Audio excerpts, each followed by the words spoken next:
Welcome to the BEASTwriter family where social media engagement is encouraged. I'm your host, Ryan Sakamoto, and today we are going to announce the signing of quarterback Jason Verrett, who was inked to a 1-year, $5.5 million contract. And I got to give props to my man, Greg Rosenthal of NFL.com, as he released his NFL Top 101 free agents. He actually listed Jason Verrett clocking in at number 33. If I'm not mistaken, I'm going to pull it up. But his analysis on what's going to happen with Jason Verrett was actually really spot on. It's interesting how people knock these guys, but then there's a reason why they get paid the big bucks to do this, right? So he actually, on his top 101 free agents list, he listed Jason Verrett clocking in at number 31. And this is his analysis. He said, "This is a part of the free agent list where I'm willing to take a chance. Verrett is the type of boomer bust signing who is worth a shot on a 1-year deal for a contending team." Legit said that. And what did Jason Verrett do? He signed a 1-year deal worth $5.5 million, which is an absolute great signing. Again, when you look at what the 49ers are doing, they're trying to give DeMeco Ryans help. He's a new defensive coordinator, new schemes in place. Well, similar scheme in place, but new tactics, maybe new techniques are in place, or you really want to keep everything in-house internally because you don't want too many moving parts on the back end. So again, if you guys are just tuning in, Jason Verrett just signed a 1-year deal worth $5.5 million. And if you remember, they already signed Emmanuel Mosley to a 2-year, $10.1 million contract. So if you're looking at it, that averages out to about $5 million per boundary cornerback per year.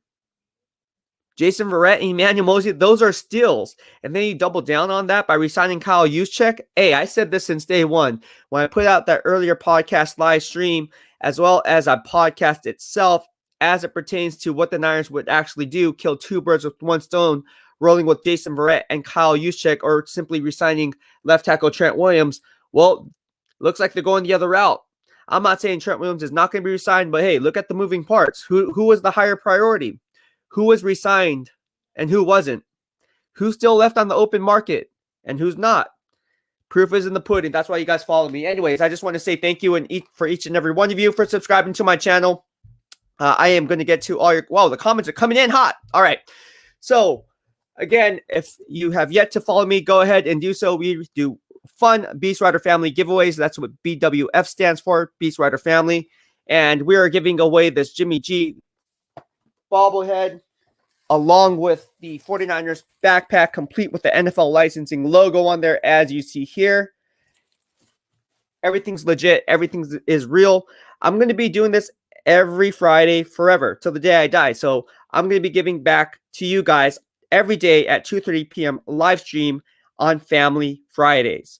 It's a good thing. All you have to do is subscribe to my channel. People are saying, well, how do you subscribe to your channel, bro? How do you do it?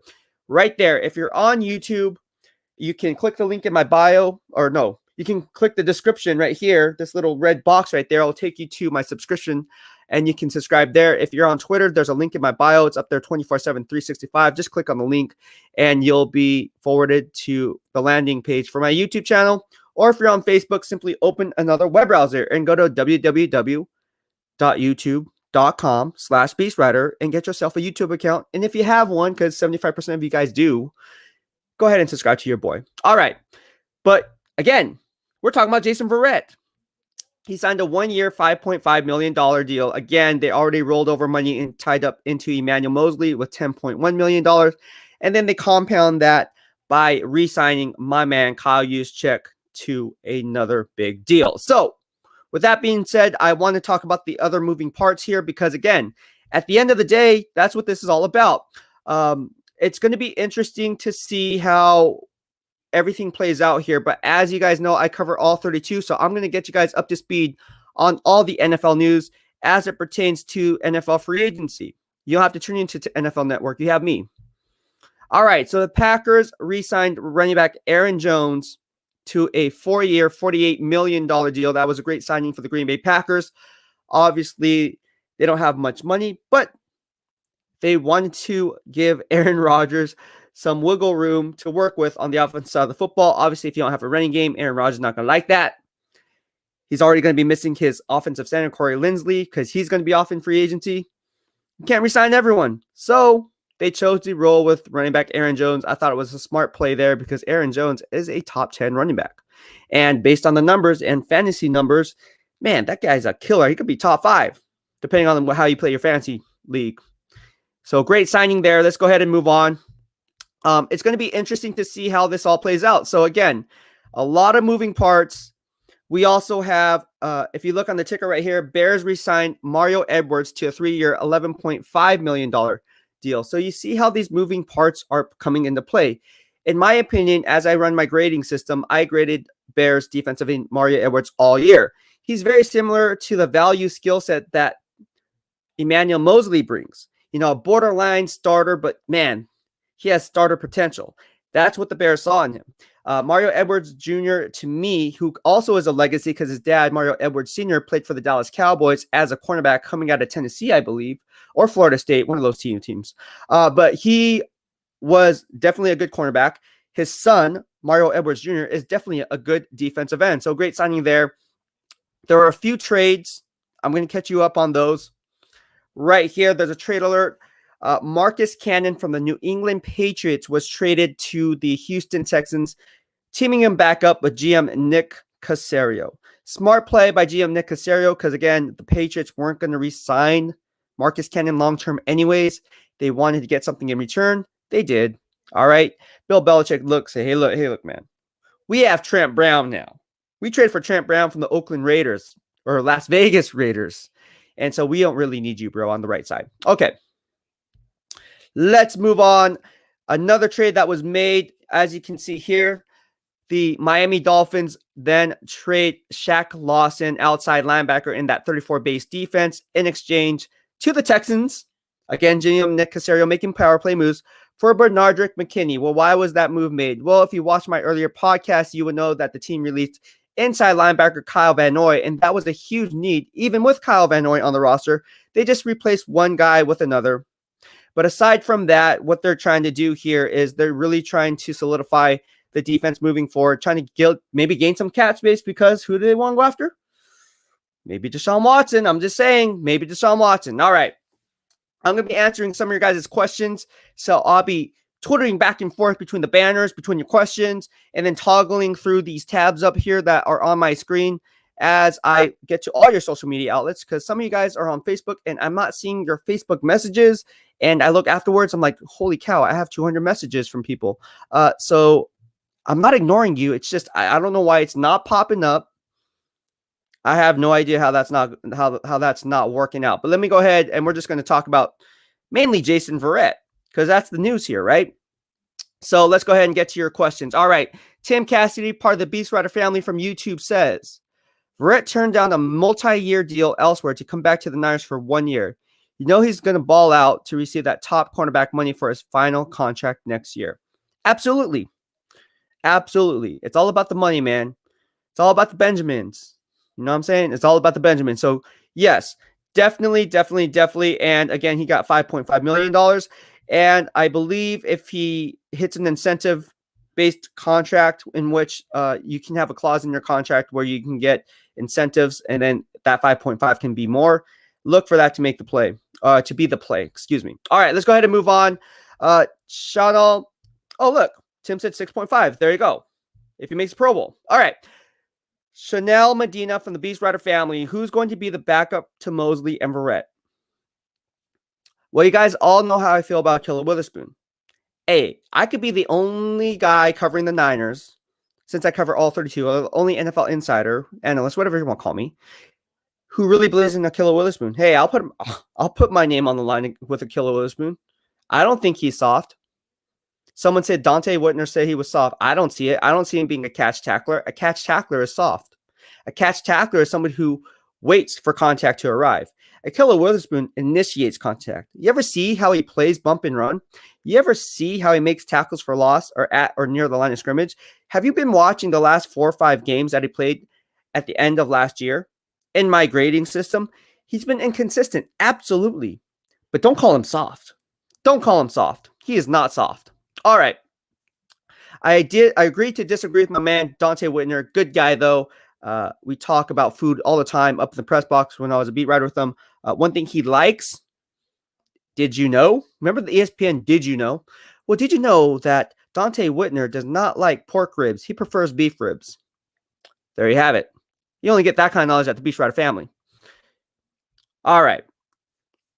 Tim Cassidy from YouTube, part of the BEASTwriter family, says, I think they might try out Hayden in the slot. We all have to know how that we're going to see how that plays out, man. Because if they don't resign K'Wan Williams, which I think he's going to go to the New York Jets or some other team, possibly even, I mean, let's face it, the Pittsburgh Steelers are in the same exact situation as the 49ers. Their offensive line is shaky. Their slot cornerback is up for free agency. Who knows what's going to happen? Their pass rusher's not there anymore. Bud Dupree's probably gone. Did an earlier podcast on that, although I do love Alex Highsmith, the third-round pick, drafted number 102 overall out of Charlotte. I think he's playing at an all-pro level in my grading system. He was, and he led the team with 10 quarterback pressures, but that's for a different story. But they mirror each other in terms of the needs coming up in free agency and the draft. If you look at what the Steelers have at offensive line, and then you look what the Niners have at offensive line, it ain't good. I would be quick to argue, though, the Steelers are a little bit better, which is crazy to think about because they lost 3 offensive starters this year. You lose Matt Filer, who was the right tackle in 2019, then kicked inside the guard. Well, he's a free agent. He's not going to return. Cool story. Then you have left tackle Alejandro Villanueva. He's not going to return. And then you have Marquise Pouncey, your center, retiring. Well, he's not going to return. What do the Niners have? What's going on with Weston Richburg at center? I don't know. How about left tackle Trent Williams? I don't know. What's going on at right guard? I don't know. What's going on with Mike McGlinchey? I don't know. But the Steelers are in better position simply because of this. They drafted Kevin Dotson in the 4th round, the Raging Cajun, the last Raging Cajun to be drafted by the Pittsburgh Steelers since Ike Hilliard, not Ike Hilliard, he's a wide receiver. Ike Taylor, the cornerback number 24. And dude, I'm telling you, Kevin Dawson is going to be the real deal on the left side. You team him up with David DeCastro, who is playing at an all-pro level in my grading system. That's a top 2 interior guard tandem. Now, you compound that with the selection that they got. They brought in B.J. Finney. He then goes off to Seattle Seahawks, doesn't even play a game, gets shipped off to the Cincinnati Bengals, and then returns to the Pittsburgh Steelers to create competition with JCH in the middle. So you're set there at center. I said your interior guards are already set. Your right tackle's already set with Chukwuma Okorafor, Chukwuma Okorafor. And then on the left side, all you need to do is fill that need. And that's the most important one on the line. So how's that going to play out? I don't know. All right. So Niners All Day said Judon just signed with the Pats. Interesting, because I was going to talk about that right here. Look, it's on my ticker. Patriots were targeting Matt Judon. Dang, you beat me to it. See, I have all these tickers lined up. This is why you guys follow me. I have these all lined up. Maybe I should just go on these tickers, but yeah, see, check my YouTube receipts, bro. It's all here. Obviously, I'm not going to do that. It's fine, whatever. But you guys know what I'm saying. You guys, that's why you guys follow me. That's why you guys are on here right now. Anyways, Patriots got Matt Judon supposedly. I know that as I'm doing this live stream. I have no idea what's going on. You guys got to keep me informed. But if he did something with the Jets or with the Pats, absolutely. Good move at a Grand Valley State. I like him. However, I don't know what the contract is. Let me just go ahead and pull up that contract. If you guys know the contract, please shoot them my way. Help your boy out. I'm doing a live stream right here. I'm trying to talk about all 32, and it's hard to keep up. I'm like Ian Rapsheet and Adam Schefter all in one. Except not as good. No, seriously, shoot that information over to me. I bet you they don't have their own grading system. No, this is funny. All right, let's go ahead and move on, though. I don't know what Matt Judon signed. Please, someone tell me. Leave your comments if you know. Okay, thank you. Jerry Yang comes in the clutch, who's going to be coming on the Yang Monday show at 2:30 p.m. live stream. Jerry, I'm thinking about just pulling you through here, man. I don't know how long this live stream is going to last, so might as well just keep it going. I don't know how that's going to go, but Jerry Yang says a 4-year, $56 million deal to be signed by the Patriots. That's a lot of bread. especially what Shaquille Barrett got. You guys know what Shaquille Barrett got? Shaquille Barrett was another edge rusher. And if I thought I had put it up here, if I didn't, geez Louise. Oh, I think I put it up yesterday. I did put it up yesterday. Shaquille Barrett also signed a contract in that ballpark. So I wouldn't be surprised. Also, let's look at some other news. We're talking about the offensive line as well. The Baltimore Ravens signed Kevin Zeitler to a 3-year, $22 million contract. Is this a smart play? Absolutely. Because if you watched my mock drafts, you would know that I had the Baltimore Ravens slated to select Ohio State Wyatt Davis, interior guard, and they can still go that route. Again, GM Eric DeCosta builds teams from the inside out, not the outside in. So while he did invest in Kevin Zeitler, he was prepared to let Matt Judon leave, which in my opinion, I believe is a better play. I would rather have Kevin Zeitler than Matt Judon. I'm not high on Matt Judon. He had one good year. He slipped off last year, and now he got signed to that big money contract.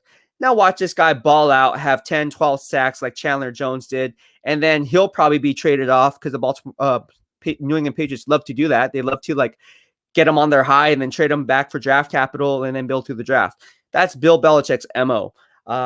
It's going to be interesting to see how that plays out in the next 2-3 year vision, but don't be surprised if Matt Judon is no longer with the team after 2-3 years because he's going to ball out, have these unrealistic stat numbers, going to have like 12, 13 sacks, and then people are being calling, hey, is Matt Judon available through trade?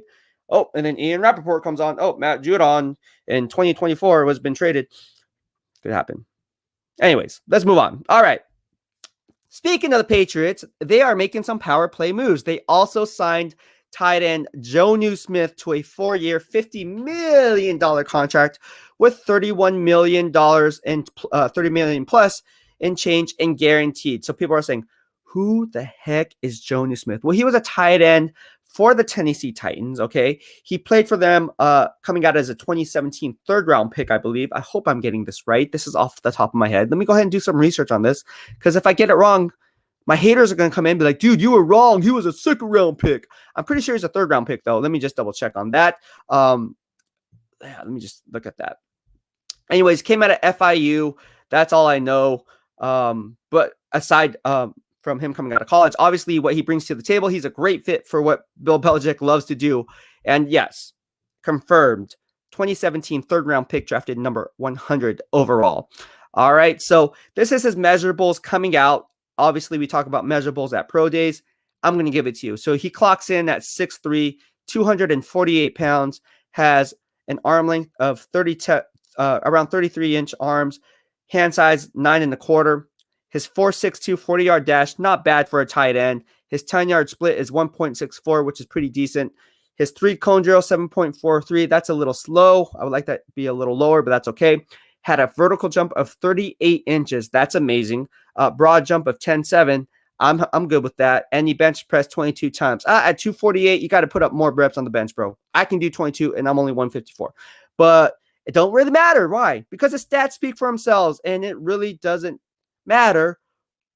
As The Rock says, it doesn't matter what your name is. But no, getting back to Jonnu Smith, I don't know why I like The Rock. I love The Rock. This is his stats. So he had 105 catches over the course of the last 4 years, 1,200 yards, 11.5 average, 15 touchdowns. So you guys know what he brings to the table. He's not going to do anything extremely great. He's not going to be a 1,000-yard receiver, nothing like that. But what he does add value to Bill Belichick's tight end position, something that has been missing since Rob Gronkowski was shipped off. Right? They haven't had a tight end since Rob Gronkowski. I mean, I think Ryan Izzo, great name by the way, Ryan Izzo. I think he was the leading tight end since Rob Gronkowski left, and I think it was under like 200 yards for the season or something ridiculously low. But hey, he led the team. All right, let's go ahead and get to your questions. Oh my gosh, there is a lot of questions. You guys are firing on all cylinders today. I like it. All right, Max Stahl from YouTube, BEASTwriter fan, say glad we got Verrett signed. Re-signed, feel more comfortable waiting for round 2 or 3. Yes, me too. I don't think the Niners are now going to roll cornerback in round 1. I think they're going to go in a different direction. Could they possibly go, I hate to say it, but could they go quarterback? What do you guys think about that? All right, so let's go ahead and talk about these other things.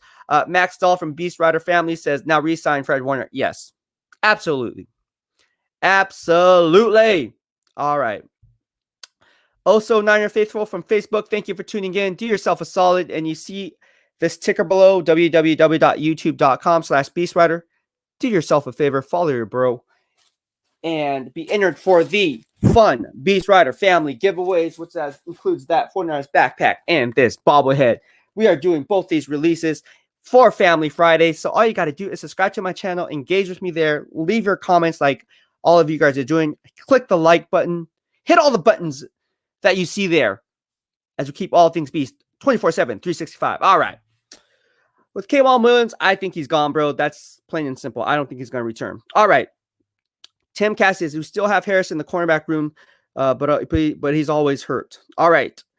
Craig Kennedy Jr. from Facebook says, Juice and Verrett was a good sign. Yes, absolutely.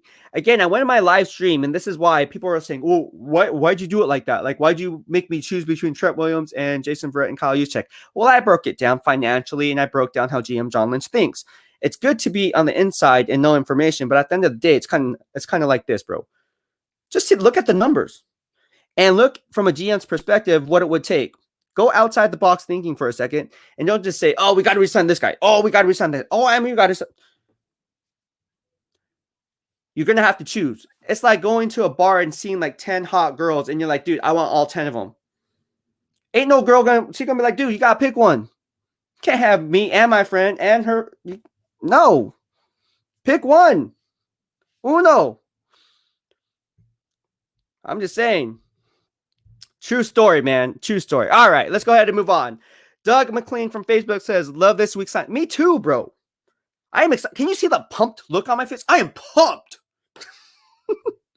Now someone's probably going to make a gif and a meme like, oh, look at this douchebag. Hey, I'm just saying. All right, Chewy Silver Escamilla from Facebook. Trent next. We good him covering work on details on the deal. Well, we'll see about that, but thank you for tuning in. I appreciate it, Chewy. All right, Greg Kennedy Jr. again from Facebook. Do yourself a favor, bro. You always in my live stream, bro. I love it. I love it. Join the BEASTwriter family, man. Get yourself a YouTube. Just saying. All right, we should go all line with pick number 12. I would be quick to argue that, and the reason I say that is because we don't know what's going to happen at the top of the draft. If you're GM John Lynch, how can you possibly say, hey, look, we're going to select an offensive lineman now at number 12? Absolutely not. You have to let the board talk to you. There's a reason why you have a scouting department. There's a reason why you have a pro scouting department. There's a reason why you cross-check your references by delegating the work among your peers and then listening to Adam Peters. I would be quick to argue you don't want to just say right now, hey, we need an offensive lineman. We still have free agency to play, and how other teams in NFC West are doing, what plays are they making? We're going to have to counter those moves. Now, ultimately, we don't know what those moves are. But yes, to get to your point, at some point, they need to address the offensive line. But again, a lot of these quarterbacks are going to be pushed up the board. Every year we see it happen. This team gives up the farm for this player. This team does this. This team's trading up. This team's trading back.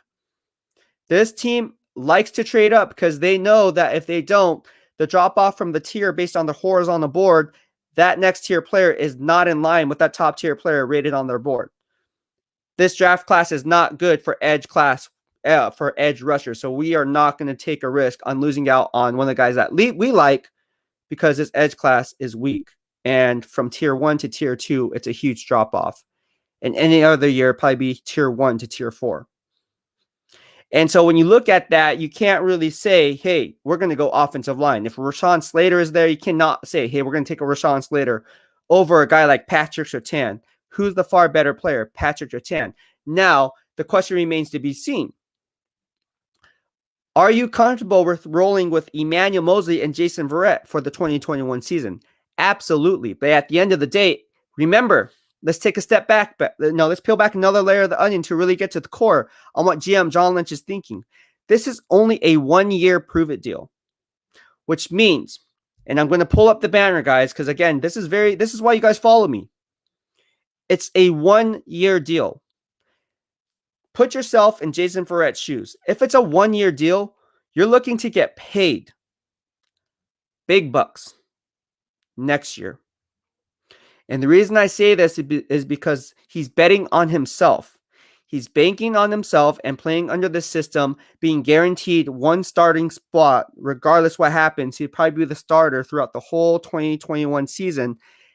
He's auditioning for another 31 other NFL teams, including the Seattle Seahawks. We don't know what's going on with Quentin Dunbar.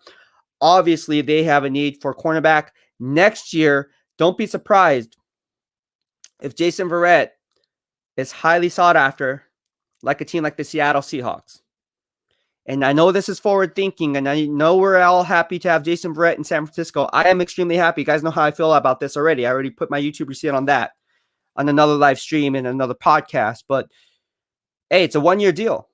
And if you look at the team needs right here based on the mock drafts, if they're not touching free agency and if they're doing little in the draft to address the boundary cornerback position, and you look at a guy like Jason Verrett who might ball out for the second year in a row,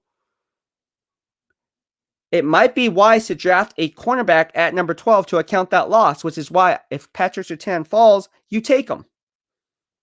That'll give you 3 cornerbacks, an insurance policy in case Jason Verrett leaves and he wants to play hardball and be like, you know what? I was playing at all-pro level for 2 years now, bro. Now I want to get paid. If I'm John Lynch, I'd be like, okay, go. See ya, bro. We got freaking JC Horn, or we got Patrick Surtain waiting for you. Slide right in, just like sliding in the DM. Boom. Done deal.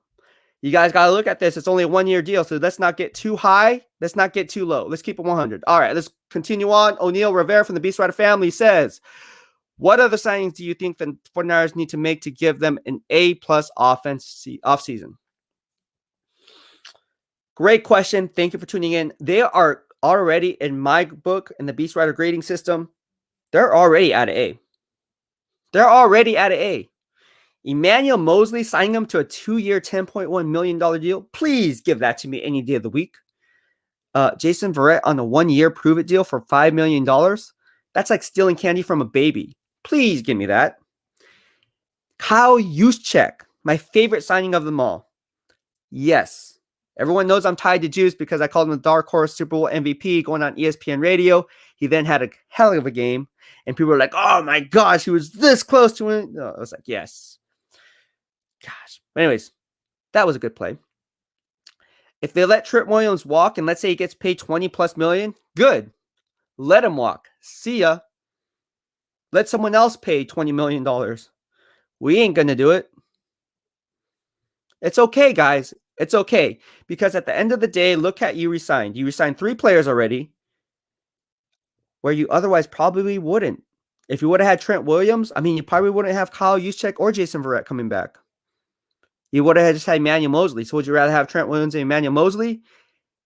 Or would you rather have Kyle Juszczyk, Emmanuel Mosley, and Jason Verrett? Right? Makes sense. All right. 2 out of 3 ain't bad. Yes. Wesley, thank you for tuning in from Facebook. Do yourself a favor, man, and please subscribe to my YouTube channel so you'll be entered for our BEASTwriter family giveaways. I'm telling you, like, who doesn't want free stuff? And we do this every Family Fridays at 2:30 p.m. on my live stream. It's fun. This should be fun. And if you're not a Niner fan, not to worry. Go ahead, head to the team store, pick out a thing of $25 value. BEASTwriter will ship it out to you ASAP. That's how we do it here. We grow the family, you know what I'm saying? Where social media engagement is encouraged and where you're in the know before they know because you subscribe to my YouTube channel. Those who subscribe, you guys know what I'm talking about. All right, let's go ahead and move on. Scott Alexander from the BEASTwriter family on YouTube says, do you think Jared Maiden will be starting this year? No. All right, Drew Burrows, solid signing. Absolutely. All right, Tim Cassidy said, I think we should trade back and pick up Azeez Ojulari to replace Ford. I would say pass. I would say trade back at my draft crush, Najee Harris. Get Najee Harris. Move back from 12 to 18, 12 to 17. If the Pats don't draft a running back at number 15, and don't be surprised if they do. I already talked about that dynamic between Bill Belichick and Nick Saban. So don't be surprised there if he goes to the New England Patriots at number 15. Now, he doesn't draft running backs very often. Did it with Sonia Michelle out of Georgia. And before that, did it out of Lawrence Maroney from Minnesota. But hey, if he gets a passing grade from Nick Saban, I can guarantee you Bill Belichick will not take that lightly, and he will make a strong look at that, take the assessment, and be like, hey, we need a running back. We got Jonnu Smith. We got Trent Brown. We're getting heavier on the offensive line with that power run game. Najee Harris is a power run style of a running back. Let's go. I don't want to overpay for a free agent like Marlon Mack or some of these power backs or some of these scat backs. We need a power run based north-south violent running style smash mouth football type of guy. Let's bring in Najee Harris. I like Najee Harris. All right.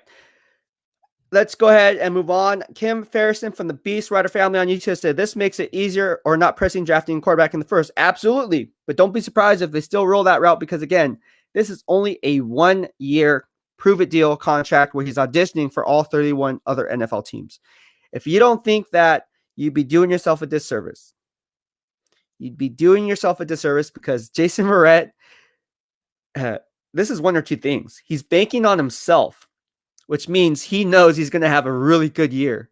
Like he knows he's going to be probably a top 5, top 7 cornerback if he stays healthy, which means he's going to command $12 million, $10 million next year. He's going to double what he's making.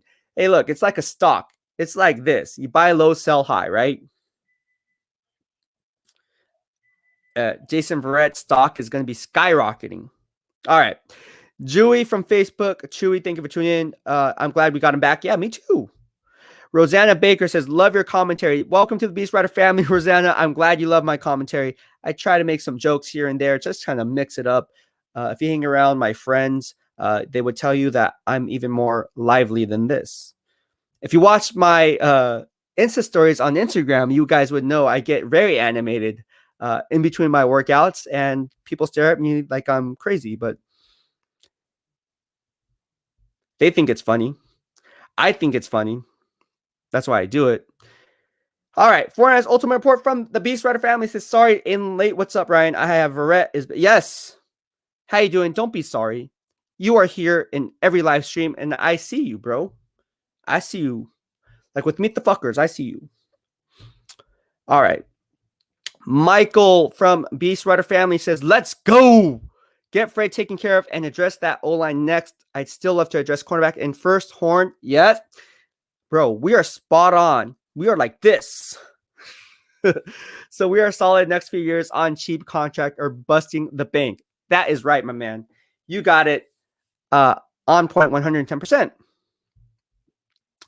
What's up, Michael Thomas from the BEASTwriter family? Michael Thomas, how you doing today, buddy? Hope you're having a great, happy Monday. Let's go ahead and get to your question. Yo, my brother Ryan, again, congrats on the growing subscribers. Thank you so much. Yes, we are growing at a pretty decent rate for my channel. That is, I don't compare to anyone else, but we were at like what? Just hit 1,000. Now we're up to almost 1,400 now. So it's all thanks to you, obviously. People are liking my content. All you got to do is share my content. And again, that's how it's growing because odds are if you like it, someone else will too. It's pretty simple, right? That's how social media goes viral. It's like, hey, you like this live stream once it ends? Hey, check out this live stream by BEASTwriter. Who's BEASTwriter? Boom. Share it.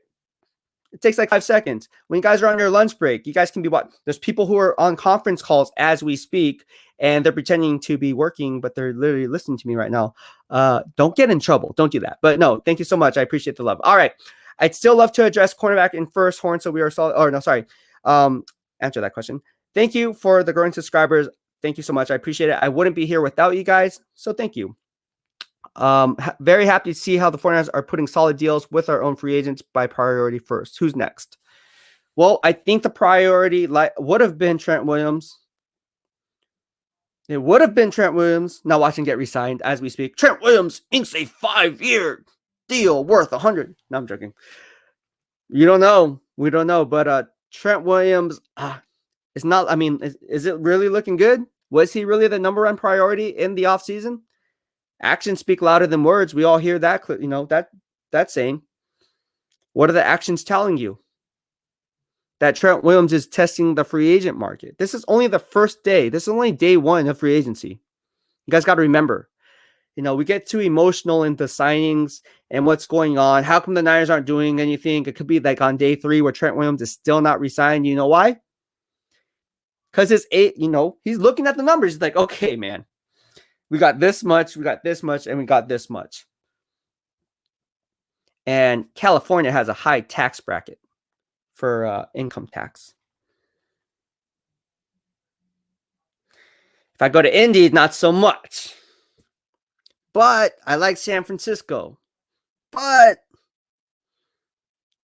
you never know. You never know how this is going to come out. So I think they'll make 1 or 2 moves. I think they're not going to be crazy moves. I think Ahkello Witherspoon will ultimately be one of those players that could come back. If you get Ahkello Witherspoon coming back, look, I know this sounds crazy, but I would actually pass up on a cornerback if the team was re-signing Ahkello Witherspoon to like a 1-year deal. Just like Jason Verrett, a 1-year prove-it deal. So you add insurance. Well, you can even sign him to a 2-year cheap deal. You add insurance in case Jason Verrett leaves. Now you're not scrambling because he's on a 2-year cheap deal. You guys know he has Pro Bowl potential. You guys seen it. I seen your guys' 49ers Twitter all over on Facebook. Ahkello Witherspoon and Richard Sherman, best Pro Bowl cornerback tandem in the NFL. You guys said that. I see it. Hey, I'm not hating. I like Ahkello Witherspoon. I like him. All right. Let's go ahead and move on. Chewy from Facebook says, we need pass rush on the other side of Bosa and Beast linebacker. Yeah, they do. Robert from Facebook. What's going on, Robert? How are you doing today? I am doing great. Thank you for asking. I hope you're doing well too. Mel from YouTube, part of the BEASTwriter family. Do you think the Niners would want to re-sign Richard Sherman, or does he just want too much money? I think he wants, it's not necessarily too much money. I just don't think the Niners want to re-sign him, even if it was on the, even if they met in the middle. Let's just say that. No, Richard Sherman is gone. He's gone again, because if Richard Sherman was, like I said, would he meet in the middle? I don't think so. I don't think Richard Sherman would do that. And even if that was the case, I don't think the Niners would actually offer him a deal because, again, they got Jason Verrett and now Emmanuel Moseley. Where does Richard Sherman fit in? He doesn't. I mean, if anything, you guys want to talk about moving him back to free safety? Well, you have Jimmy Ward there. So does he play strong safety? Absolutely not. He's not that kind of a tackler, box tackler, safety. He doesn't have that skill set. All right. Rexy Superman says, from BEASTwriter family, I don't think Trent is staying. What do you think? Hey, I brought up an earlier podcast. I said JV or TW. JV for Kyle Juszczyk and Jason Verrett, or Trent Williams. Who got re-signed? Kyle Juszczyk and Jason Verrett. This is why you guys follow me. So ultimately, I don't think Trent Williams is going to get re-signed if I had to take a guess. Now, that could still be in play. Obviously, they say all the right things that Trent Williams is the number 1 priority. Trent Williams even said, you're right, you're barking up the right tree, when Richard Sherman said, I believe he's going back to San Francisco. So that kind of holds weight. I mean, they would be in the know. I'm sure they have internal discussions more so than me, actually the ones engaging in those conversations. But at the end of the day, actions speak louder than words. And obviously, Trent Williams is not the number 1 priority, because if he was, he would have been re-signed by now. He would have been re-signed by now. All right. The Real Man 22 with the racist stuff. Look at Asians are only good at ping pong and karate. LOL. Well, the Real Man 22 from Twitter. Thank you for tuning in. I would be quick to argue that we are a lot better at a lot of different things. But if you want to go with the racist stuff, hey, I'm all for it. It's all about good vibes only. I'm not going to come back at you because, again, everybody's tough behind a computer screen. Everybody is a keyboard gangster. And I'm just going to leave it at that. So, hey.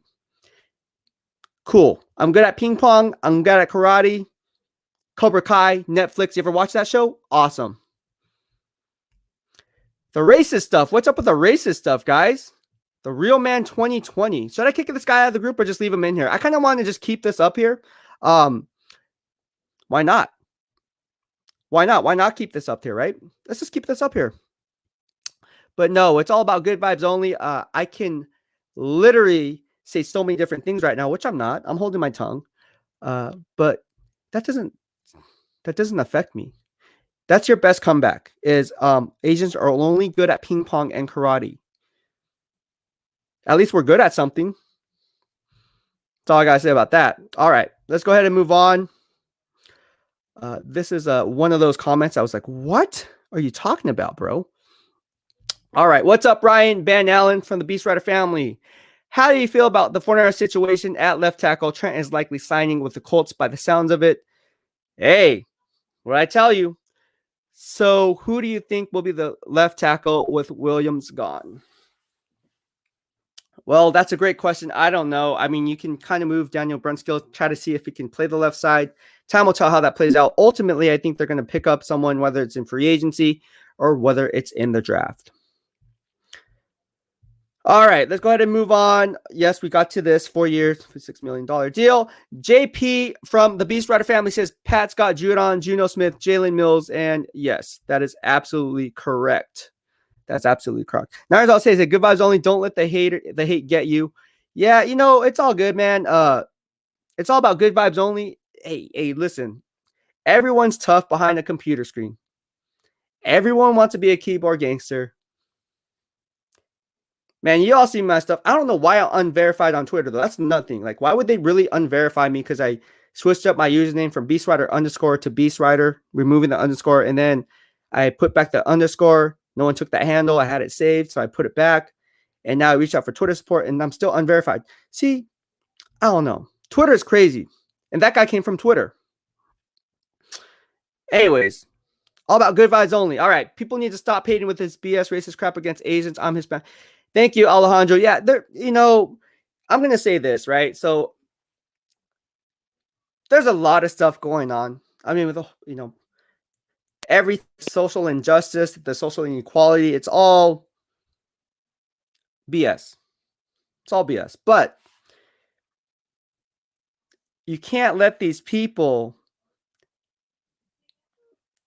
how do I say this? Like, you just gotta let it go. Because, like, at the end of the day, it's like, if you just not let it go, like, as in, like, okay, it's okay, because it's not okay, it's definitely wrong. But people like that, they want the attention, and you don't want to give them that attention. So if they want to chime in and leave racist stuff, saying, Asians are only good at ping pong and karate. Hey, does he know karate? I know karate. So I can take it as a compliment. I think it's all right. Yeah, Robert Watson, good vibes. Yeah, good vibes only, man. Here in the BEASTwriter family. Hey, I get racist stuff all the time. It's not the first time. Tim Kawakami also gets it. We talked about this before. And we legit, like, just laugh. Like, okay, like, where is this coming from? Why do they have the need to come out and bring out racist things on these platforms? That's why YouTube is so different. There's little to no racist stuff on my BEASTwriter family in the YouTube, which is why I'm saying YouTube is the way to go. I'm telling you, that guy was on Twitter.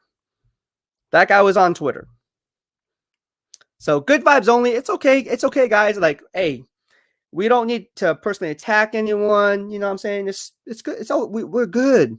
We're good. It's all about the good vibes only. All right. Good vibes only. All right. Let's go ahead and move on. Thank you so much, Roy. I appreciate it for part of the BEASTwriter family. Scott Alexander, thank you so much. Appreciate the love. And let's just get back to talking football, man, because it's ridiculous. This won't be the first and it won't be the last, right? We're gonna get hit harder. It's crazy. It's crazy what's going on. But people say, "Are you scared to go out?"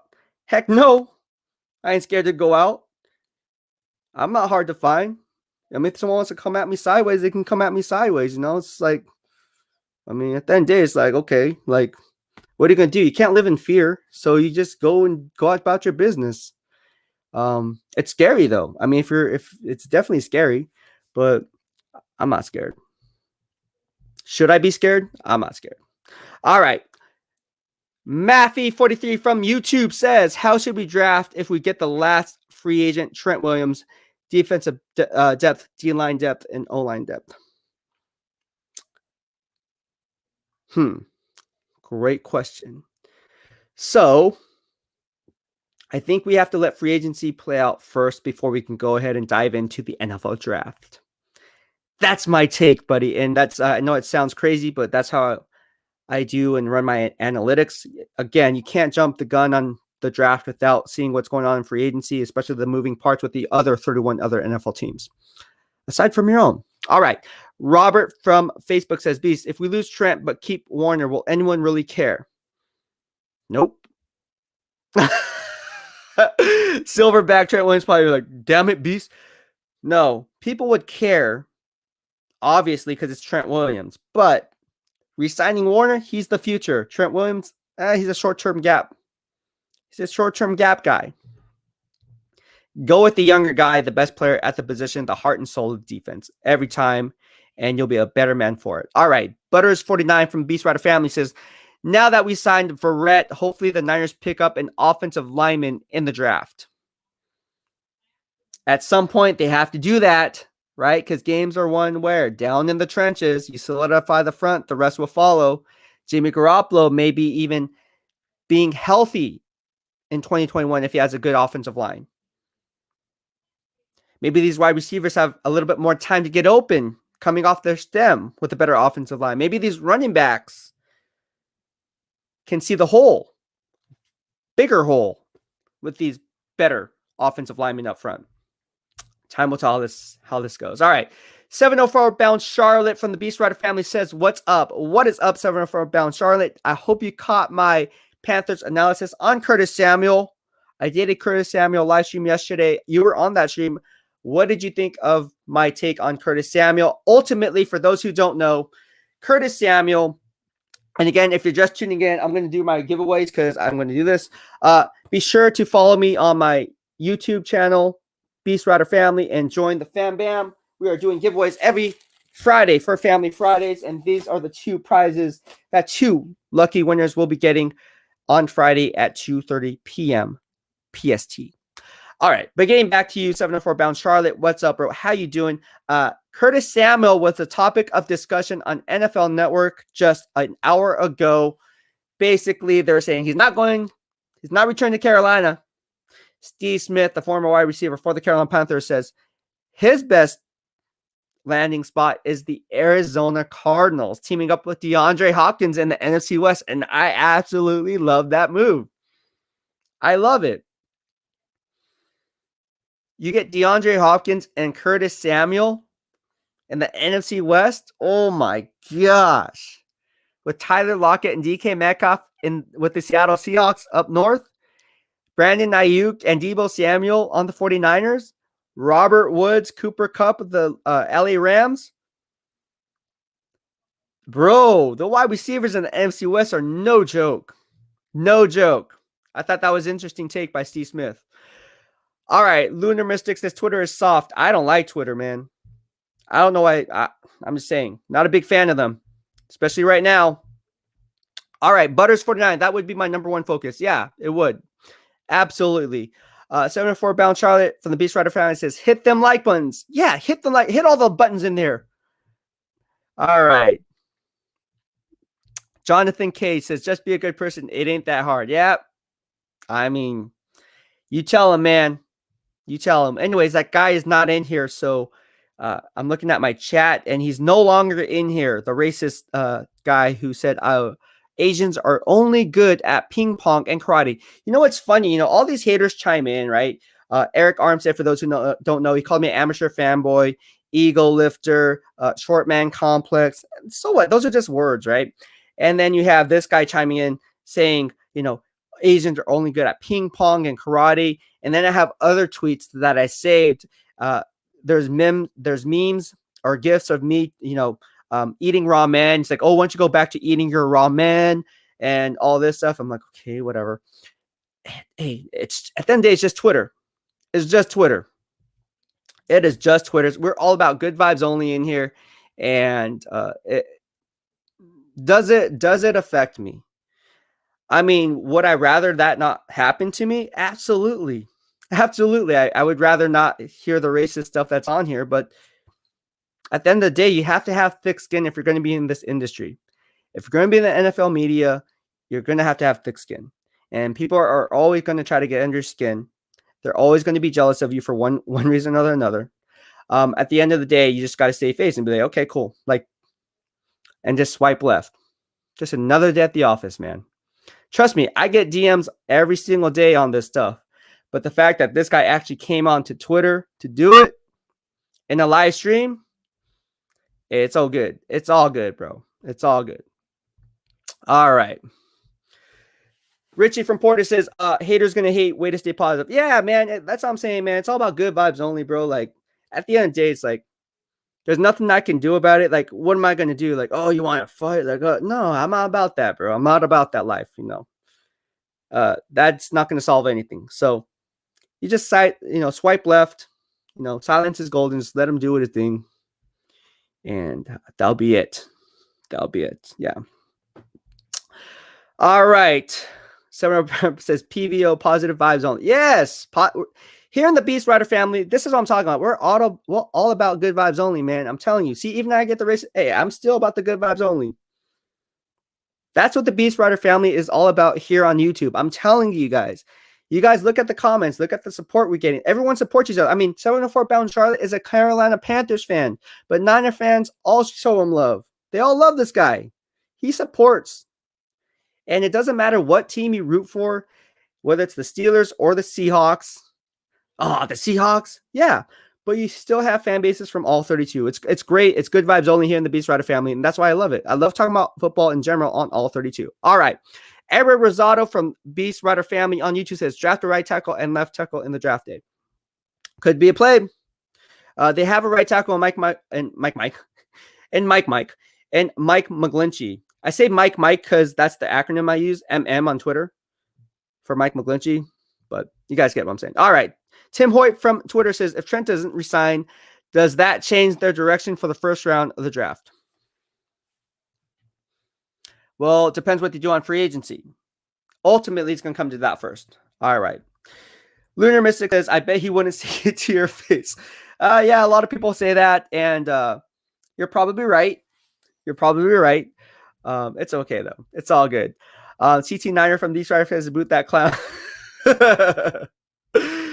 Thank you. I appreciate the love, my man. Appreciate you. Eric Sully says, you're killing it, man. Keep it up. Thank you so much, Eric, for part of the BEASTwriter family. I see you, bro, and I appreciate the love and support. You guys have been nothing but awesome. That's why I run these giveaways. It's all for you guys, man. I'm telling you. I am not making a penny right now. These live streams I've been doing for the past year now, I'm not making a penny. Like legit, not one penny. But I invested in a lot of these different things that I have going on. Better lighting that you see here. This Yeti microphone that you see here. The StreamYard service that I have here for live streaming. Also doing a lot of cool different things with the giveaways. So obviously that costs money. Shipping them out, of course, as well. So there's a lot of cool stuff. Stay tuned, though. We're doing bigger things, and we're having bigger guests on our show. Everyone likes my show, and everyone who tunes in and supports the show, the BEASTwriter family is growing by the second. I'm telling you guys, big things are coming. So do yourselves a favor, subscribe to my channel, and turn on and flip on the bell notifications so you get notified when I go live or when I upload content. If you're on Facebook, do yourself a favor. Just open up a new web browser and go www.youtube.com/BEASTwriter and subscribe to your boy. If you're on Twitter, just go ahead, click the link in my bio, and it will forward you to the landing page for subscribing to my YouTube channel. It's plain and simple as that. And if you're on YouTube right now watching this live stream and you have yet to subscribe to my channel, there is always a red box in the lower right-hand corner of your screen, as you see here, as you stay up to date on all things Beast. All right, so good stuff. All right, but thank you for the love. 704 Bound Charlotte said, my Panthers got 2 offensive linemen already, getting depth done, left guard, center, and left tackle. Yeah. They are making power play moves. What do you think about the Chargers releasing Trey Turner? What do you think about that after 1 year, after they traded for Russell Okung? And then Trey Turner goes to the Chargers, and now he's a free man. What do you think of Trey Turner? Former Pro Bowl player, Trey Turner. I liked him coming out of college. All right. Rui Ball or Rebel? I apologize if I mispronounced your name. From the BEASTwriter family says, I believe if Patrick doesn't fall to us, as in Patrick Surtain, and there's no top offensive lineman available, would you take the best player available? Absolutely. When in doubt, take the best player available. I don't care what that position is, because when you reach for need, you diminish the value of the pick. If anything, if you're going to reach, trade back a little bit and then pick up that player and then get draft capital in return. That should be the play. That should be the play. All right. Thank you, Scott. I appreciate you, man. Part of the BEASTwriter family. JP, my man, part of the BEASTwriter family. Cardinals fan again. Panthers fans, Cardinals fans, they all show me the BEASTwriter family love. They're part of the family. So he says, man, you're right. This free agency thus far has been going fast. I was hoping Verrett was going to the Cardinals. Can Janoris Jenkins still ball? No.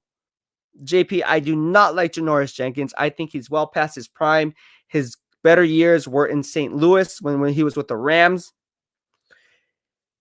And he just guesses way too much. The guy is just like a Marcus Peters 2.0. He guesses a lot, gets beat on double moves. If you guys remember, I put up a YouTube actual video of Brandon Lloyd when he was with the 49ers, beat him on a double move right before halftime. And I said that was going to happen in my predictions analysis in my pregame preview. And everyone got a lot of hits. I said, watch, Brandon Lloyd is going to go off and have like this huge freaking pass play for a touchdown, like 70-something yards. And it happened, and it turned out to be true. No, Janoris Jenkins, well past his prime, still thinks he has it, still thinks he can make plays on the football. I don't see it. All right, Doug McLean from Facebook says, I lived in Japan and the States. I can honestly say that people in Japan are far better at respect and honor, just saying. Thank you so much. I appreciate the love, man. Yeah, man, it's a culture thing, I guess you would say. We just don't let things get to us. I mean, you just have to be that. You just have to be the bigger person. Like, honor and respect is everything in the Japanese culture. I am part Japanese. I'm not full Japanese. I'm Japanese, Chinese, Korean, Vietnamese, Native American. So, yeah, there's a lot of different things that we can go and discuss. And that's what I like about the Japanese culture, though, is because, yeah, honor and respect is of the utmost importance. And if you ever went to Japan, you guys would know that, you're in a different, like, it's definitely a culture shock, because everyone respects everyone, like right off the bat. They don't have to know you. They just totally respect you right off the bat, and very cordial, very nice, and very welcoming. So that's what I like about my culture. So Japanese pride. All right. Niners all day 55 says Najee and the 49ers union would kill it. Yes. Would look lit. It would look lit. Absolutely. Thank you, Doug McLean, for tuning in, though. And providing that analysis. I don't think a lot of people know about that when you go and visit Japan. It's a lot different from every country is different. Every country is unique. So, yeah, Japan's awesome country to visit. If you guys have an opportunity to visit Japan, go ahead and do so. You guys will definitely be glad you did. All right. Ben Allen from YouTube BEASTwriter Family says, I hope we get Rashawn Slater and Quinn Miners. They are beasts. Beast approved. I like Quinn Miners. I do like Rashawn Slater. However, I do think he's a reach at 12. Now watch me be wrong, and he turns out to be the next All-Pro. BEASTwriter, you said that Rashawn Slater was going to be.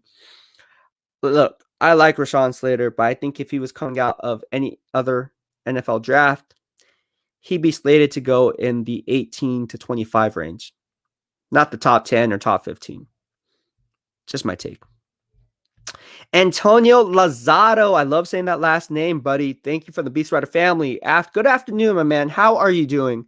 He says, appreciate your live chat. I always thought the draft should be the first, then free agency to fill need positions. Absolutely. Absolutely.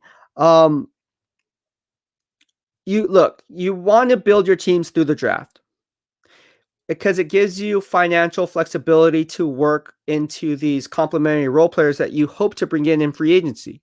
If you go into free agency, you're going to have to entertain a bidding war because you're not the only team vying for this player's services. At the end of the day, the NFL is a business. And the first thing that pops out of any team's fan base's minds is this guy going to take a hometown discount?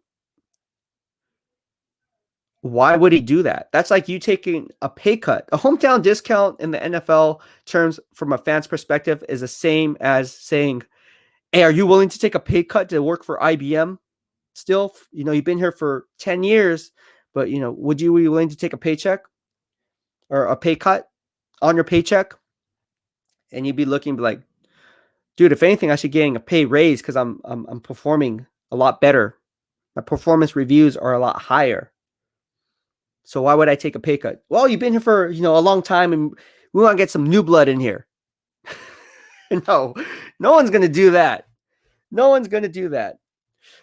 All right, TT9 says, Beast, what's going on, my man, from the BEASTwriter family? How you doing? I see you.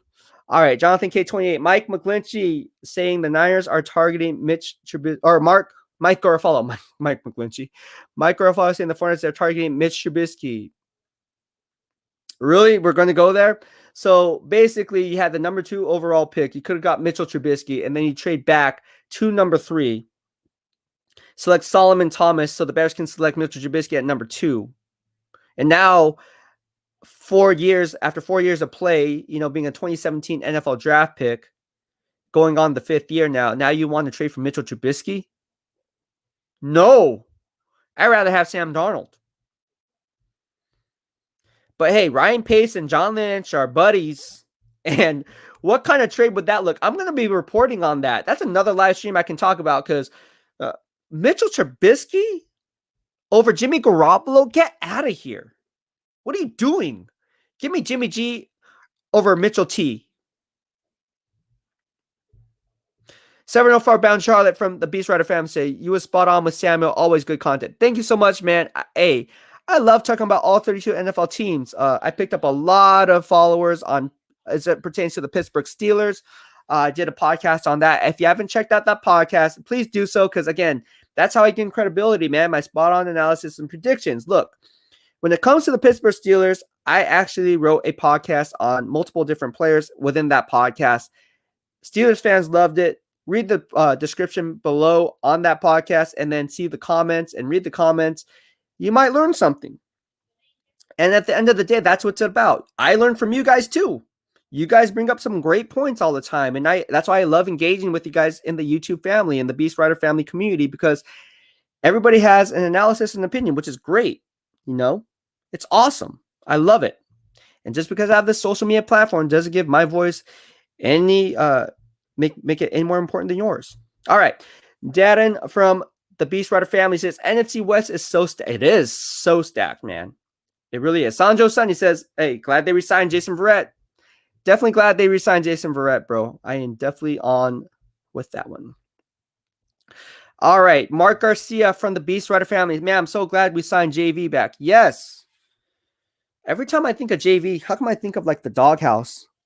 If you guys remember the Doghouse, Wild 94.9. Remember it was Wild 107.7? That's how old I am, man. It used to be Wild 107.7, the Doghouse with JV, the morning show.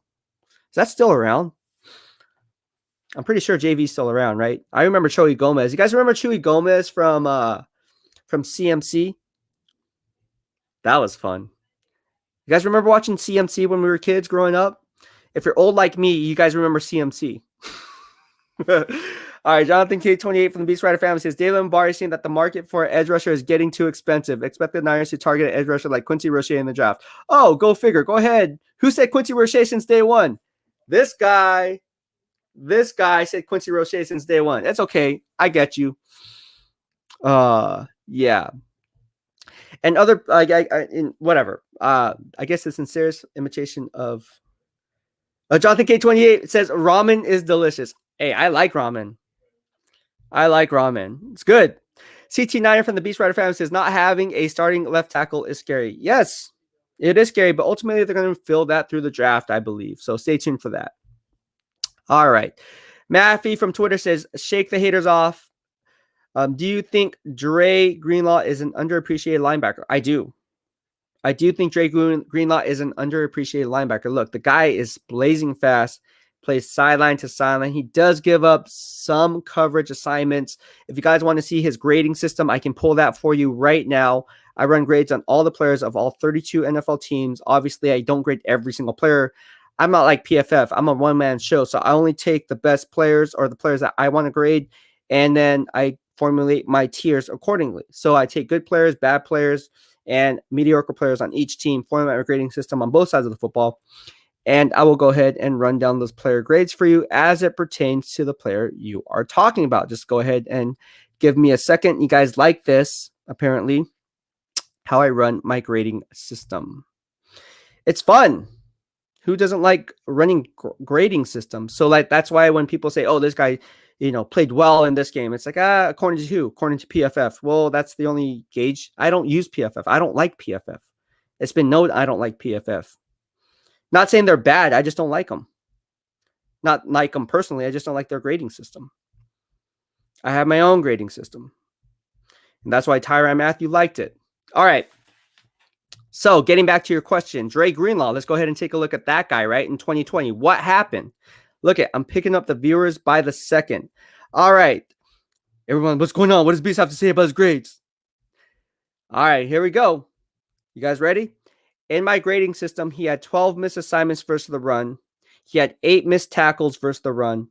He had 2 penalties versus the run, 1 in week 1 and 1 in week 8. One was an unnecessary reference penalty for 15 yards. The other was week 8 against the Seattle Seahawks for a defensive holding penalty for another 5 yards. He ranked, that was second worst on the team for second level players. The guy who ranked first was Javon Kinlaw in terms of penalties versus the run. He had 4 in 3 games. Week 5 versus Dolphins, a neutral zone infraction. Week 6, he had 2 against the Rams, a neutral zone infraction and an offside penalty. And week 13, he had a defensive holding penalty. So with that being said, he wasn't very good there. Let's take it a step further, peel back another layer of the onion to really get to the core. In my grading system, Dre Greenlaw was targeted 63 times, 50 of those being completions for allowing 386 yards. He allowed 18 first downs and 3 plays of 20-plus yards. Not good there. He also allowed 2 touchdowns, 1 in week 8 and 1 in week 13 against the Seattle Seahawks and Buffalo Bills, respectively. He did have 10 tackle wins, which is a grade that I grade my players on. I'm not going to release that grade, but really good for him. That actually ranked 3rd on the team. So again, that's what I like about Dre Greenlaw's sideline to sideline presence. You see it there in my grading system, as I just pointed out. And ultimately, what you see from him is he had 2 quarterback pressures resulting in a loss of down. For a second level player, that's pretty good because they don't ask him to blitz much. And when he was given the opportunities in doing so, he did a pretty nice job. So yes, and getting back to your question, is Dre Greenlaw very underrated? Absolutely. But again, pass coverage could need some work. All right, CT9er from the BEASTwriter family. I hope you guys like that game grade system. All right, I would double up in the draft and go O-line round 1 and round 2. All right, let's go ahead. Mark Garcia from the BEASTwriter family. Keep doing it, BEASTwriter. Thank you so much, man. Yeah, BW stands for BEASTwriter for those who don't know. B-Dub, BEASTwriter. Beast. What do you guys like better? BEASTwriter, BW, or B-Dub? BEASTwriter, or just simply Beast? I don't know. All right. Butters49 for the BEASTwriter family says positive vibes. Yeah, all positive vibes, bro. It's all positive vibes here, man. Good vibes only. Sanjo Sunny from the BEASTwriter family says a million ways to make them pay. Yep, absolutely. But number 1 is a success. Don't sweat sweat the haters. Yeah, I always say don't sweat my swag. Don't sweat my swag, bro. All right, CT9 from the BEASTwriter fan says, Beast, should we make a move for Patrick Peterson? No. Again, I run grades on all the players, and people want to know, oh, really? Do you run grades on? Yes. If you check my Twitter and YouTube receipts, you know this. But let me just pull up my grading system on Patrick Peterson. You guys want to know my grades there? I'm going to give it to you. Just give me a second. Let me pull up my database here. Legit. I ain't making this up. I say I have my own grading system. I have my own grading system. You want to challenge me? Be my guest. Do you know what to look for? Probably not. Probably not. That's why when people say, "Oh, this player is good," it's like, what are you basing? Did you watch every snap, or are you just going by what PFF puts out there? That's not how I do it. I actually do the legwork and formulate my own analysis. Not saying PFF is bad. Hey, you want to go PFF? Hey, there's a reason they're big time, man. The reason they're big time, but some of the grades are questionable. That's why I formulated my own grades. If they were on point, I would have relied on PFF a long time ago. And before covering the Niners, I did. Then I learned the hard way, be like, man, I need to start doing this myself. All right, so let's get back to Patrick Peterson. What do you guys want to know with him? Well, I'm going to break it down to you. Let's look at his pass coverage, right? In my grading system, he finished the year with 4 pass breakups, 3 interceptions, not bad. But 4 pass breakups, that's not good based on the number of targets that he was targeted by the quarterback. He was targeted 76 times last year, 46 of those going for completions, allowing a team high 30 first downs.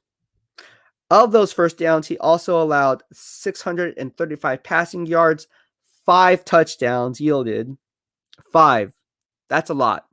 And when you put that all together, it's not looking good for him, man. And you look at the big plays that he gave up 20, or sorry, not 20 plus, 10 plus plays of 20 plus. That's not good. That is not good. And you want to take it a step further, he had 8 penalties versus the pass, giving up 108 yards of hidden yardage. Not good. Led the team, not good. So if you're asking me, is Patrick Peterson worth an option for the 49ers? I would say no. That's a hard no. Let's pass on Patrick Peterson because he's well past his prime. He's nothing but a household name at this point. And although he does mirror receivers, he doesn't do a very good job when asked and called upon to do it. Not good. Not good, guys. All right. Great work, man. Thank you for your time. Hope lifting is going. Thank you so much, Tim. I appreciate it. Lifting is going well. I'm actually going to be hitting the gym a little bit later on.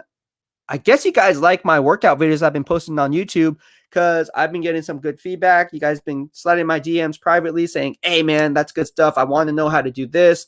What I need to do? I'm hitting legs today. What I need to do with this? What about my abs? I need to strengthen my core. You talked about Mike McGlinchey's core strength. What can I do there?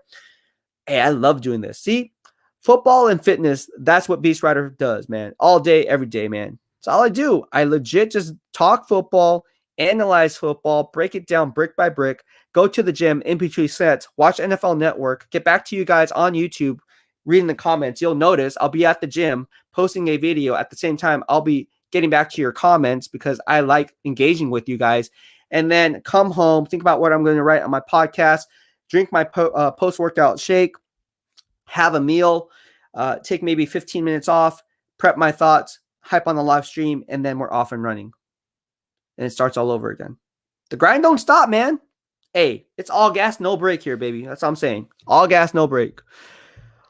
All right. Jonathan K28. Jets got linebacker Jared Davis on a 1-year, 7-minute. Thank you so much for letting me know. Jared Davis, wasn't he a former first-round pick out of the Detroit Lions, if I'm not mistaken, out of the University of Florida? If I'm getting this right, good. I think it was number 40 or something like that on the Detroit Lions.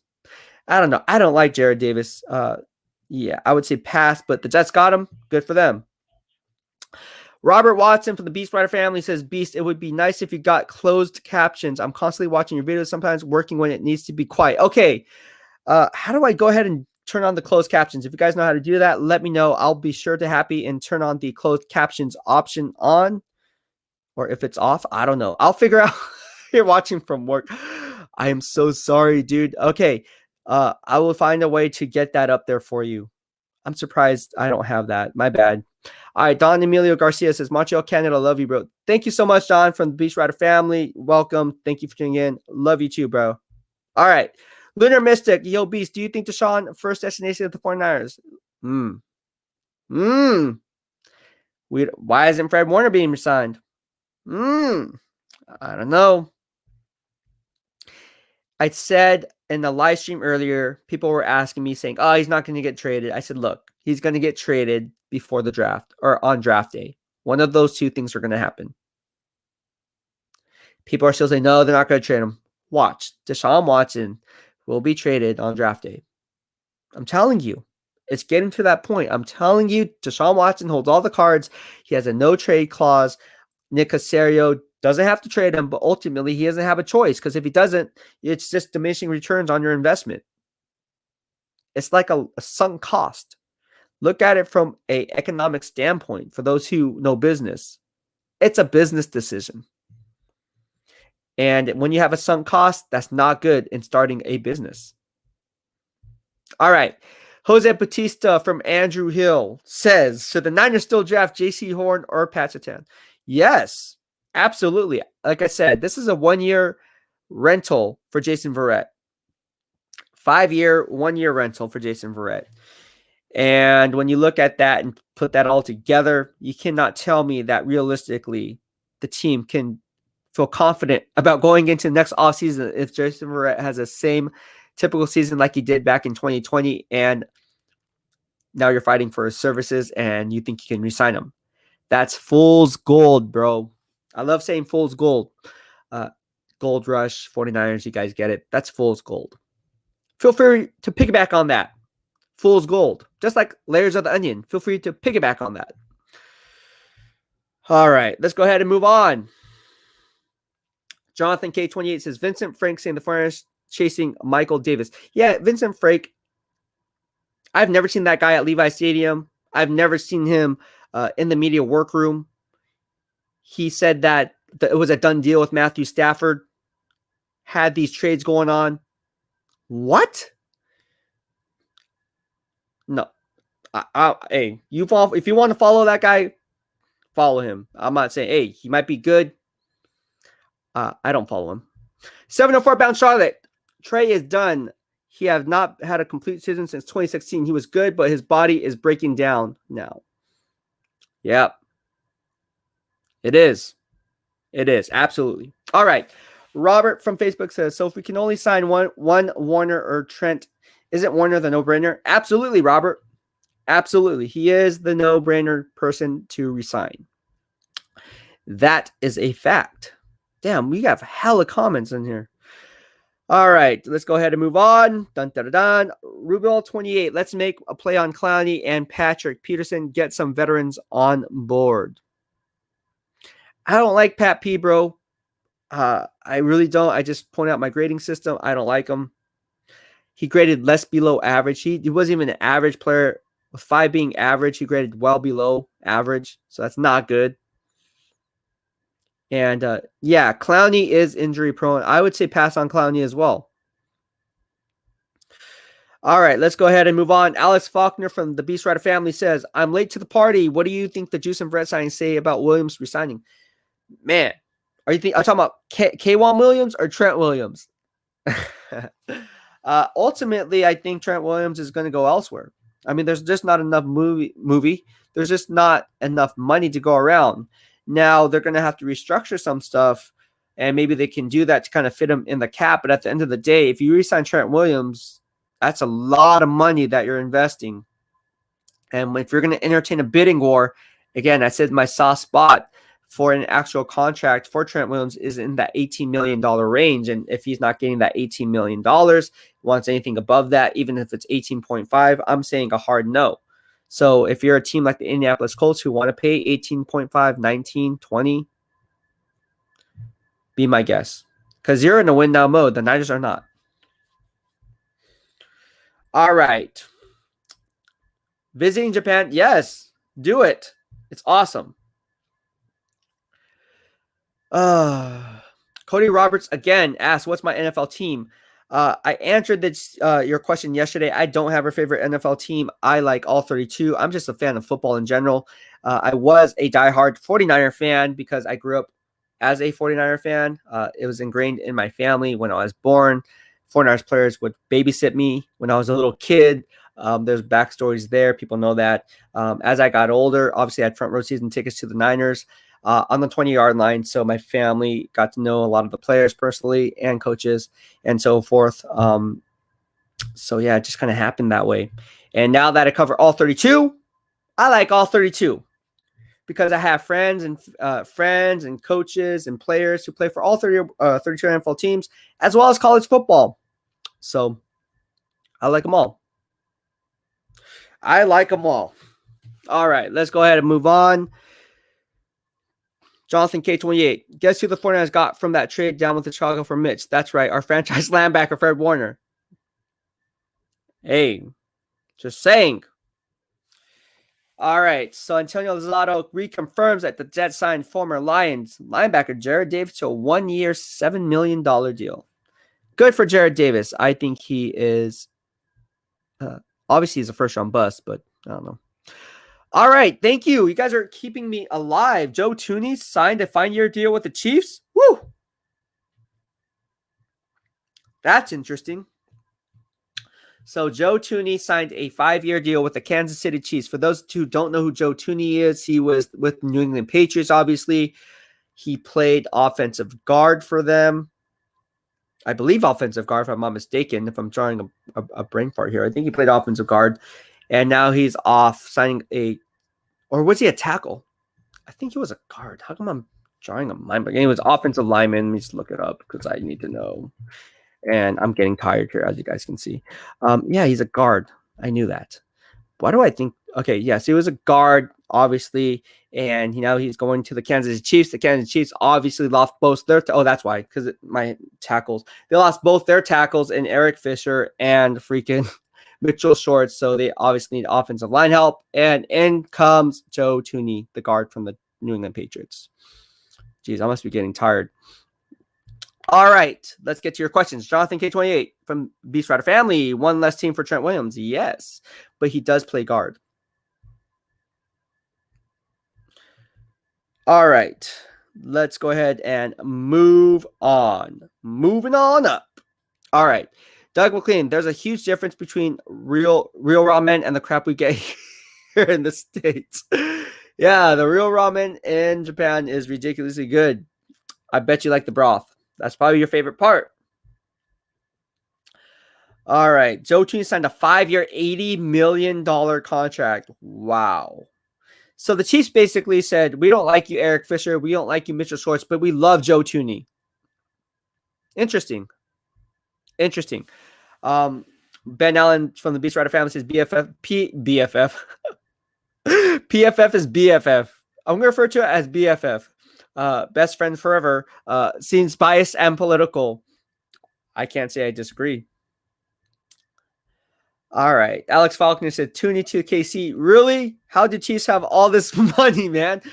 Well, they just released Eric Fisher, Mitchell Shorts. Obviously, I think Brett Veach, who in my opinion is a top 5 GM in the NFL, knows what he's doing. He played this really well. Got Joe Tooney. Really good sound play for the Kansas City Chiefs.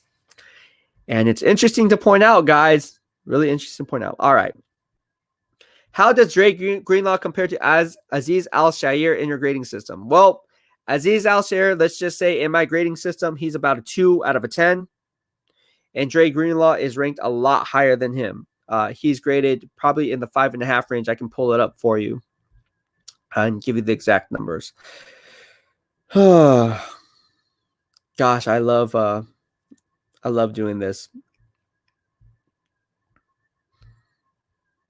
Yeah, let's put it in perspective, right? So you guys like numbers. So Aziz Al-Shaair was targeted 30 times in my grading system, 21 of those being completions, giving up 232 yards in the air, allowing 12 first downs, and 4+ plays of 20+ yards. That's horrible. And he gave up 1 touchdown in the air.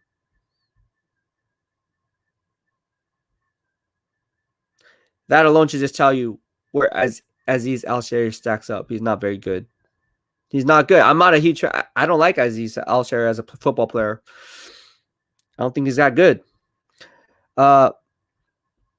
Yeah. All right. Forrest Ultimate Report. Also, the BEASTwriter. I got your back versus the haters. They're just jealous of all your correct info. It's all good, bro. I mean, haters are going to be in there. I'm sure this won't be the first time, man. Like, if you guys are just tuning in, there was a troll who was basically making racist remarks toward me, toward me being Asian American, whatever. It happens.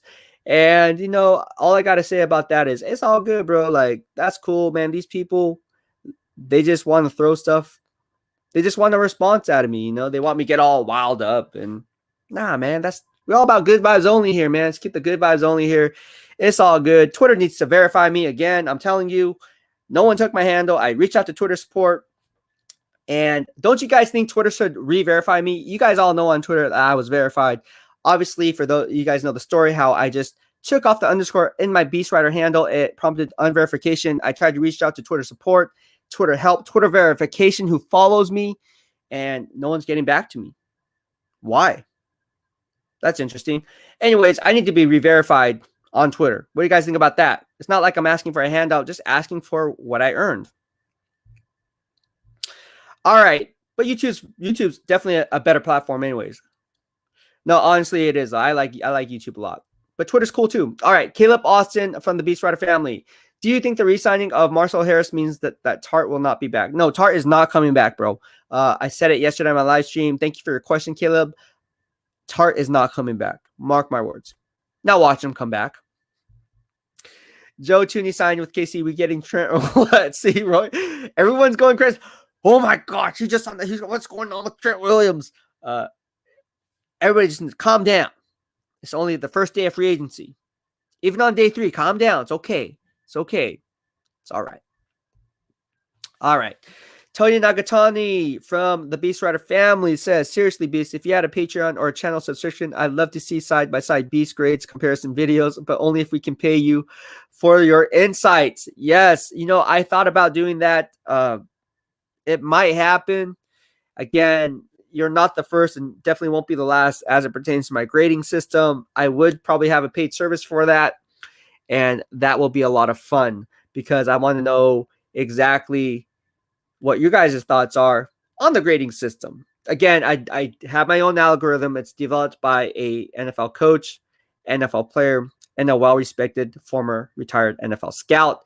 And I was the forefront of leading these grades. Basically, I just started this grading system. I cross-checked with them, watching game film, what to look for. And they had their 2 cents in. I pulled what they had to say and formulated my grading system. Here we are today. So I like it. It's pretty spot on, in my opinion. I love grading the defense side of the football. I love grading the offense side of the football. More importantly, I love watching players away from the play. A lot of times you watch where their football is going, but if you're watching the coach's film, you really can get insight on a player when you watch the player away from the play. That's a little tidbit that I would say for you guys. It's really a cool thing to watch. You guys will know what I'm talking about. You can see who's dogging it. You can see who's hustling. You can see how they're playing their leverage, how they're playing their splits based on down and distance. There's a lot of things you can look for. But yeah, it's a lot of fun. All right. Ben Allen from BEASTwriter family says, yes, sir, got to work out to stay healthy and lively. Yes, absolutely. I love working out, bro. I love working out. Hey, it's part of my daily routine. Like I said, I drink 1.5 gallons of water a day. What do you guys think about this? This is my company, Bay Area Rooted. What do you guys think of that? Pretty dope, right? And then this is our Bay Area Rooted. You guys probably like, oh, I've seen that before. Yeah, that's because the players wear my stuff. They support me. So, yeah, I drink a lot of water. All right, P2, Patrick Peterson is over the hill and fell off the cliff. I see what you did there, JP. He's a Cardinals fan. This is my man, JP, man. He's awesome. I call him Cleopatra, the queen of the denial. He won't defend, tackle, or hold himself accountable for his BS. I'm telling you. See, this is a Cardinals fan. He agrees with me. That's why I cover all 32. People, you want to challenge me? Be my guest. Let's go. Let's go, because I'm ready. I'm ready. Bring it. I'm ready. All right, so we're in a 4-bound Charlotte. This is Watson to Carolina Panthers. Watch it. Hey, you guys saw my podcast on that. For you Panthers fans, you guys are wondering what I had to say about that because apparently I'm picking up, obviously, new Panthers fans yesterday randomly. I don't know if you shared my stuff, 704-bound Charlotte, but hey, I got like 13 Panthers fans yesterday in the BEASTwriter family. But this is how you do it. Plain and simple. Don't Google search anything. It's all in here. Just go to YouTube. All right. Anything you want to know, just YouTube search BEASTwriter, which is me, and any topic you want. So, what are we doing today? If you weren't watching this today, just type in YouTube BEASTwriter in the search engine. Go to YouTube, search BEASTwriter, Jason Verrett. Boom. This would pop up. And a lot of different other things will pop up. There's a lot of podcasts I do leading up to it. So check the YouTube receipts. See what I had to say in real time. Go back and look, and not just this live stream. Go back 2-3 weeks ago, a week ago, what I had to say in real time, how it translates into hindsight today. My receipts check out. More times than not. All right. Let's go ahead and move on. Peter Gorman from the BEASTwriter family says, let Trent Walk sign small, good offensive linemen cheaper on 1-year deals. Could be the play. We'll have to see how it plays out. Could be the play. All right, Chuy Marquez from the BEASTwriter family. What do you think about bringing back Hyder, and who else have you heard if we don't bring back Trent? All right, so the first part of the question, don't be surprised if he goes to a team like the Detroit Lions, a team like the New York Jets. One of those teams can make a play for him. They obviously have the cap space to go ahead and do it. Sala loves Kerry Hyder Jr., and I wouldn't be surprised if he pulled the trigger there and even overpaid a little bit to have a guy like Kerry Hyder Jr. But it is interesting because it starts at the top, and GM Joe Douglas is not one to overpay for free agents. Coming from the Baltimore Ravens. All right. Getting back to your next question is, have you heard if and who else have you heard if we don't bring back Trent? Nobody. All right, Rep the Bay from the BEASTwriter family says, why haven't they restructured Jimmy's contract? Makes no sense if that's who they think there is the quarterback. Why would he want to restructure, right? Alejandro BEASTwriter family. So let's sign Shaquille Griffin.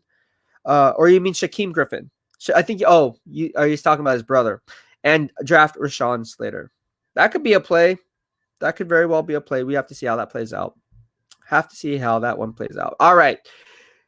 My man Jamal from the BEASTwriter family says, who should the 49ers be going after? Fred Warner. Resign Fred Warner, number one priority. He's going to help reset the market. And like I said, GM Chris Ballard can definitely force their hand by re-signing Darius Leonard first. If he don't, I'm just saying someone else will. But if you're talking about a certain specific free agent, I mean, there's a lot of free agents that I can see them realistically targeting. Ultimately, I would like them to go after Emmanuel Sanders. I think that'd be a smart, sound play. Emmanuel Sanders brought so much swagger and so much leadership from the wide receiver position. I think they're missing that. Now, they have Deebo Samuel and they have Brandon Ayuk, great young core players, but they need someone in that leadership role. I think Emmanuel Sanders can be that guy. Give me Emmanuel Sanders.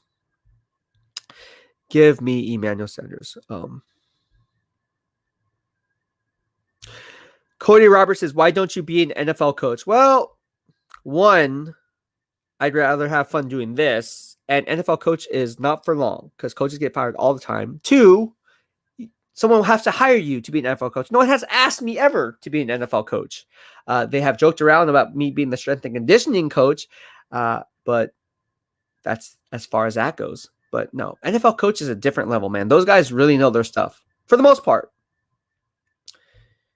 All right, 704 bound Charlotte says CJ Mosley could be traded now with news coming out. Should my Panthers trade for him? Give the Jets Shaq. Oh, you want to give up? Okay. Shaq and a 6th-round pick and his cap hit only $6 million this season. You're gonna give up on Shaq? I don't like him, man. And for those who don't know, are saying okay, so what's going on with? I gotta look it up. I had no idea what's going on. So wait, CJ Mosley asked to be traded or what? Shaq Thompson? Who has to be traded? CJ Mosley? So see if CJ Mosley trade. What the heck is going on? See, I'm doing this live stream. Thank you for tuning in. Oh, Jets fielding trade calls for CJ Mosley. Hey, I said this. If you guys watch my podcast on Fred Warner, what I say, look, YouTube search BEASTwriter, Fred Warner, Jets. Do it today. Do it right now. BEASTwriter, Fred Warner, Jets. You will see my podcast on why I thought the Jets would be a perfect landing spot for Fred Warner. And what's happening now? They're going to be shipping out the most expensive inside linebacker in the NFL in terms of guaranteed money in CJ Mosley, fielding trade offers, because could they make a play for Fred Warner? This is why you guys follow me. Legit YouTube search. I'm going to put it right here, man, because you guys are going to be like, what the heck? Are you serious? See, connect the dots, guys. I'm saying just connect the dots. BEASTwriter, just type this in, man, and it'll pop up. Type this in on YouTube. Again, you have to be on YouTube. Or you can do Google search. YouTube search or Google search BEASTwriter, Fred Warner, Jets. See what pops up. See what I had to say just 2 days ago on Fred Warner possibly being traded to the New York Jets. Boom, cash it in. Could happen. With news that CJ Mosley is on his way out. The Jets are fielding trade offers for him. What do they need? Fred Warner.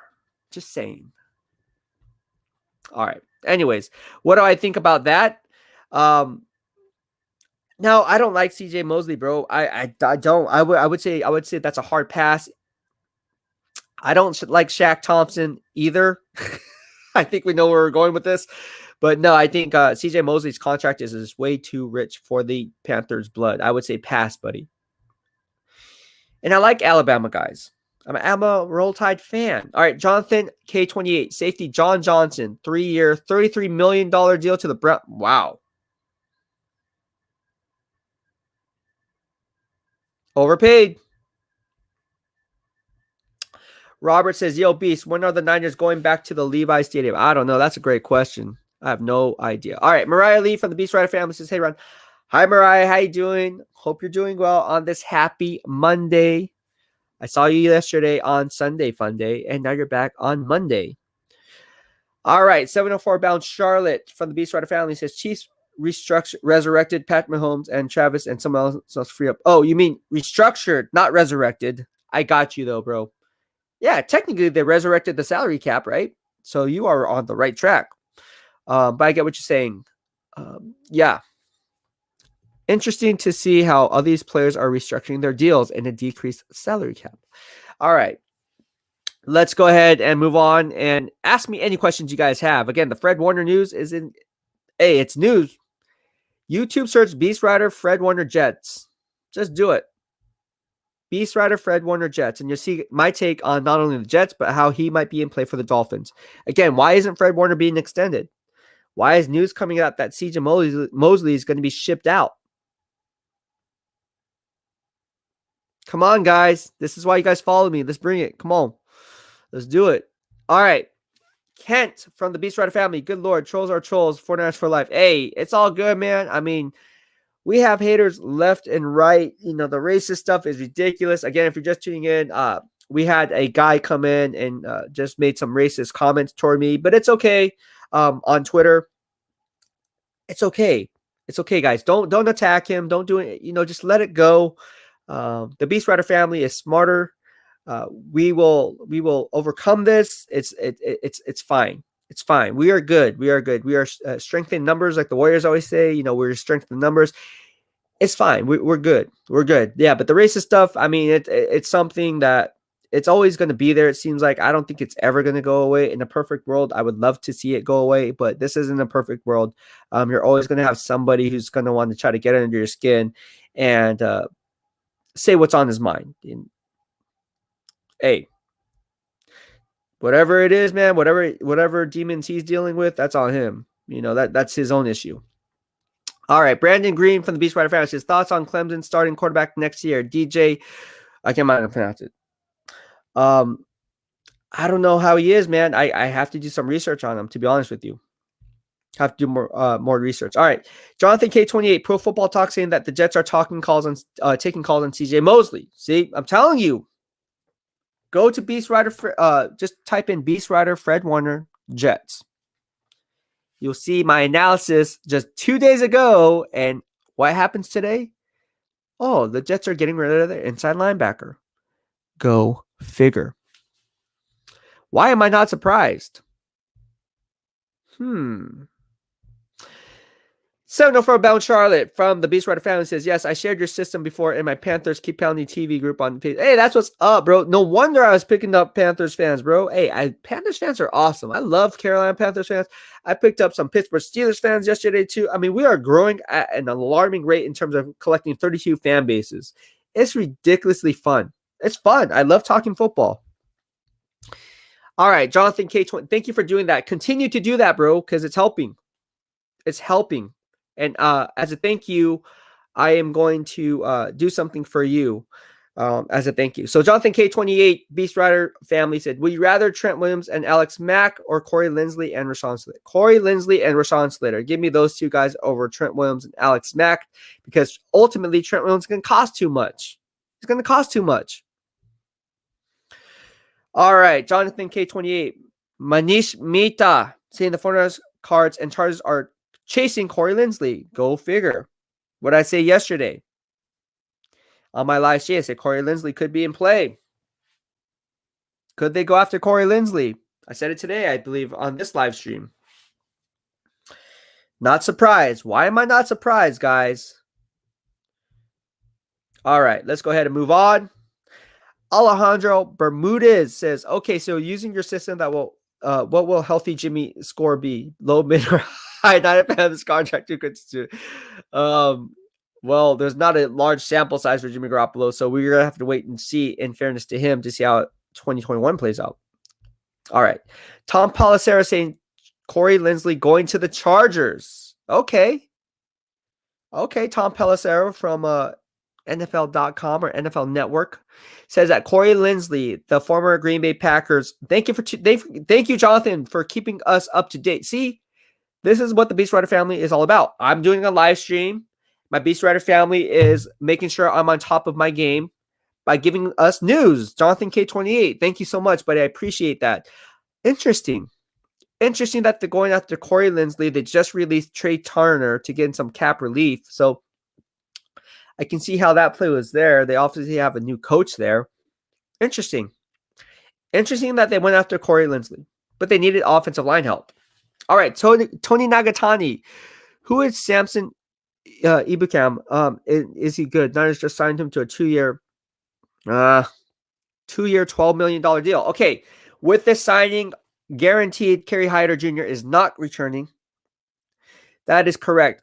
Samson Ibukam signing a 2-year, $12 million deal. If it's who I think it is, I think he's a defensive lineman. If I'm not mistaken, he played defensive end, right? Samson, I have not graded him, obviously, because if I did, I would know what position he played.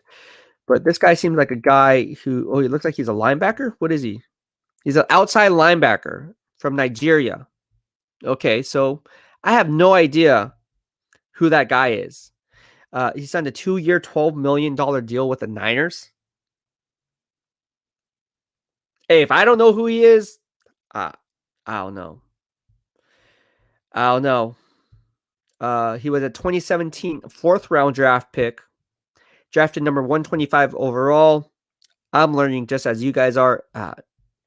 Well, his measurables are crazy. So he's 6'7", 240 pounds, 4.45, 40-yard dash. So he's definitely has the speed like Dre Greenlaw. Had a 3-cone drill of 7.02. That's really good. Vertical jump of 39 inches. That's good. Broad jump to 10.10. That's really good. So his explosiveness is there. He repped out 24 reps on the bench press. Okay, so he does have the height, weight, speed that converts speed to power based on the measurables. I can see that. See how I'm doing this in my head? I'm just looking at some other things here. Okay. All right. So he's around 6. It says he's listed at 6'8", 240. I don't know if that's accurate, but if he's 6'8", 240 and in that range, used as an outside linebacker, look for him to be played and used as a Leo position as an edge rusher. That is correct. Look for Samson Ibukam, who's listed as an outside linebacker on Wikipedia, to be used as an edge rusher. As I'm reading this right now, and you look at what he brings to the table, I see an edge rusher here. And again, it's a 2-year deal worth up to $12 million. That can be worth up to $13.5 million with incentive. So that's something interesting. That's something interesting to report. So good stuff. Good stuff. Now, I don't think they're going to go after Trent Williams. Again, what I tell you guys, I said it's going to come down to who? Kyle Juszczyk and Jason Verrett or Trent Williams. And people are like, well, can't they resign both? I was like, no. Why'd you pick those two players as opposed to someone else? Like, well, because the financials check out, and that's why you guys follow me. It turns out, hey, I don't see Trent Williams come back. They're making other plays. Trent Williams is not looking good. Samson Ibukam, 2-year, $12 million contract with 13.5 up to 13.5 based on incentives. Look for him to be used as strictly a one-trick pony as an edge rusher. I think that's what he's getting paid to do, is to rush the quarterback, teaming him up next to Nick Bosa. So with the signing of Samson Ibukam, again, I told you this edge class was weak. I've been saying it. Everyone's talking about Azeez Ojulari. No, I said this edge class is weak. You guys see what I'm saying? That's why the Niners went ahead and overpaid for Samson Ibukam, because they know this edge class is weak.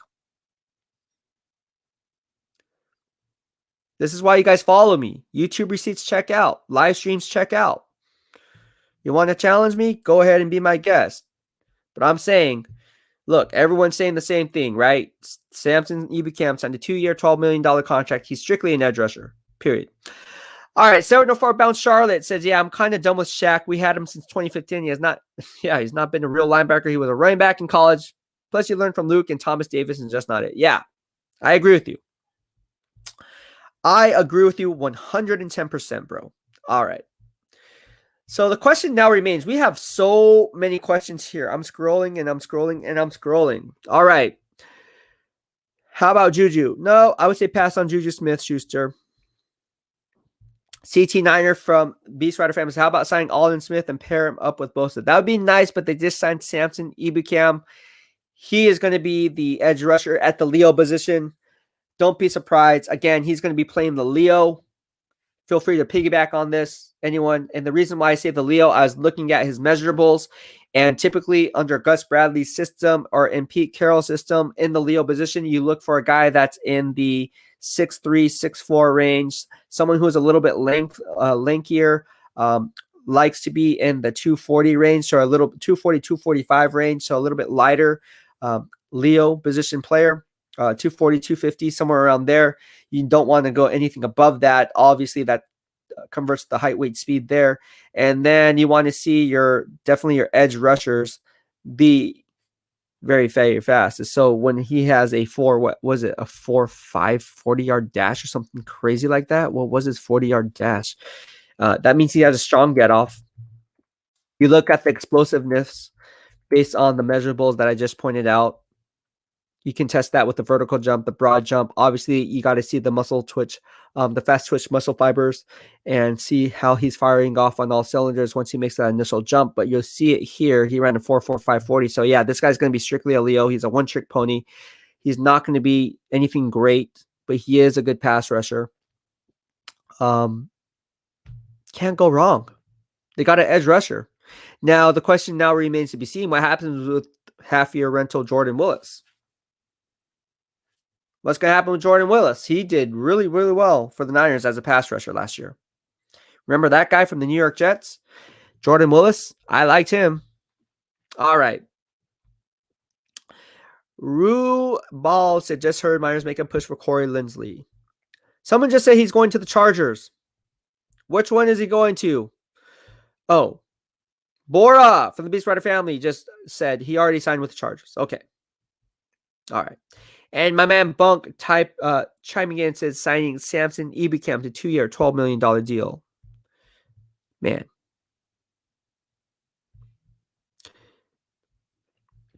Yama Mama says, I hate to see that, man. I love to see the live and you speaking real talk. Thank you so much. I appreciate it. No way we sign Ebukam. He's so good. Okay, let's go ahead and move on. Robert from Facebook said, Beast, is the Niners are at 17 to 18 and Warner is at 20. Will 19 keep him? So Robert saying from Facebook is if Fred Warner, I say he's valued at anywhere from 18 to $20 million. If the Niners are saying 17, 18, will Warner stay? It's not so much the APY, annual per year, as it is the guaranteed money. So if you're willing to say, hey, look, if I'm Fred Warner, all right, I'm willing to accept $19 million, but I want a lot of it in guaranteed money up front. Okay, done deal. Or you can take years off of the contract, however you want to play it. That's how the negotiation works. Okay, you want more guaranteed money? Okay, well, we're going to take years off of your contract. We're going to actually bring that APY down from 19 million to around 17.5 million.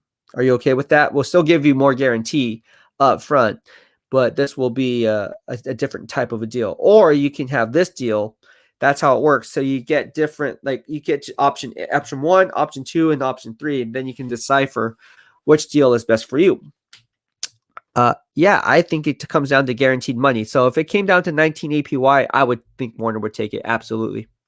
He'd still be the highest paid middle linebacker in the NFL. All right. Niners just got outside linebacker. They did. They did just get outside linebacker help. Good move by them. to get that. It's actually not outside linebacker. I would say it's more of an edge Leo position. And I see him as strictly being a one-trick pony from the edge position. Now, I don't know. I could be wrong. He could be the starting outside linebacker and then moved into the edge, the Leo role. But time will tell how this plays out. It's interesting. Samson Ebukam. All right. The Niners just signed Samson from the Rams, bro. So there you go.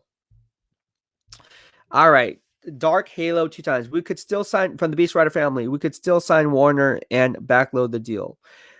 First of all, I already said on earlier podcasts and earlier live streams that, first of all, thank you for your question and your analysis. However, he's not going to take a backloaded contract. He's due a front-loaded deal. He's already owed $34 million in guaranteed money simply because he outplayed Bobby Wagner, who was the standard, getting $18 million per year for the better half of the last 2 years, and Fred Warner was better than him. And that's when negotiation starts. That's the beginning price. Now we're talking front-loaded money on top of the $34 million. So he would not take anything less than a backloaded or than a front-loaded deal. He's not banking on future years or future success like Eric Armstead. That's why he had to accept a backloaded deal. You already know what you're getting with Fred Warner, so that's why he's getting a front-loaded deal, just like what DeForest Buckner got. Both all pros, by the way. All right. Thank you for your question or for your analysis, though. I appreciate it. Jay, if you're in the BEASTwriter family, honestly, just say hi. Are you asking me to say hi? Hello. Or who else are you talking to? All right. Jerry Yang, well, we're out of the Trent Williams 3-6 with Ebukam. Yep. Exactly. Rex Superman Ryan, why did we sign Ebukam? Strictly for a pass rushing presence. He'd be the team's new Leo pass rusher, opposite of Nick Bosa. I think you have in that wide 9 scheme that they still have in San Francisco, he fits what the Niners like to do there. All right. Let's go ahead and move on. Sampson is an outside linebacker. Yep, he is. He is an outside linebacker. Gosh, you guys are chiming in on the questions. This is like never ending. All right, Sean, I love it, by the way. Keep them coming. I wasn't expecting to be on this live stream this long, but I love it. Sean Slade from the BEASTwriter family. What do you think we do with Armstead if he doesn't not perform at top level? Trade or release? You can't trade or release him, bro. He has the most dead money associated to his contract. I believe the number is like $28 million. You can't get rid of him. No team wants him. For a company a role player with that big contract, Niners are stuck. And that's why they can't sign anyone. Only guys like Samson Ebukam. Jonathan K28 said David Lombardi ensuing that D Ford and the Niners might come to a mutual understanding to get out of the contract, to get out from under his contract. Okay. So D Ford gone. Rubel from BEASTwriter fan. I believe only way Jimmy G stays with Niners is if he restructures his contract. Could very well be. All right. Jerry Yang says 4.5 sacks, 18 solo tackles, started all 16 games for the Rams. Yeah, look at this. He's a pass rush, one-trick pony. Look, 18 solo tackles, 4.5 becoming sacks. I don't know. I think that he is a one-trick pony, and he's going to get exposed in the passing game. Now, I'm saying this because, again, let's not get our hopes up on Samson Ebukam. I mean, did you guys head into free agency and be like, yeah, I hope we get Samson Ebukam? No one said that. Heck, I even had to look him up. But here we are today. Jan Paul Edwards from the BEASTwriter family says, damn, it's bad offseason for the Cardinals. I wish Chandler Jones would have restructured his deal so he can get good players. He better ball out this year. Dude, JP, I feel bad for you, bro. What I tell you, man, $15.2 million in cap savings if they released or traded him. They should have got rid of him. Furthermore, he's on the last year of his contract, man. If he balls out of control, are they going to re-sign him? And what's going to happen with Rashawn Reddick, man? He's a free agent as we speak. He should be the long-term answer. I don't know what's going on there, man. I don't know. All right, my man Jonathan K28 keeping me live updates. Malik Collins, defensive tackle, 1 year to the Texans for $6 million. I like this move. I see what GM Nick Casario is doing, building teams from the inside out, not the outside in. Okay. I like this move. Malik Collins got a defensive tackle on a 1-year prove-it deal for $6 million. Like it. Oh, all right. Rexy Super Snaps, whenever we play the Rams, he is annoying on their defense. So he's basically taking over for Aziz Al-Shair, another outside linebacker. Anthony Karras from BEASTwriter family. Apparently, Chiefs and Niners in the Trent Williams run. Oh, okay. Who's saying that? Is it like Ian Rappaport or who is the other guy? Not Daniel Jeremiah. Ian Rappaport. How come I can't? Adam Schefter. I see his face, but gosh, this is a long live stream, and I love it. All right. Maybe I should drink some coffee. All right. Jonathan K28. Ebicam money looks like a glorified 1-year deal with the money being pushed into the year 2. Oh, my goodness. All right. Lindsley's deal with the Chargers is 5 years, $62.5 million. Wow. I bet you Aaron Rodgers is looking at this like, all right, dude, so who's my center? You got Aaron Jones, but who's my center? Who am I taking snaps under?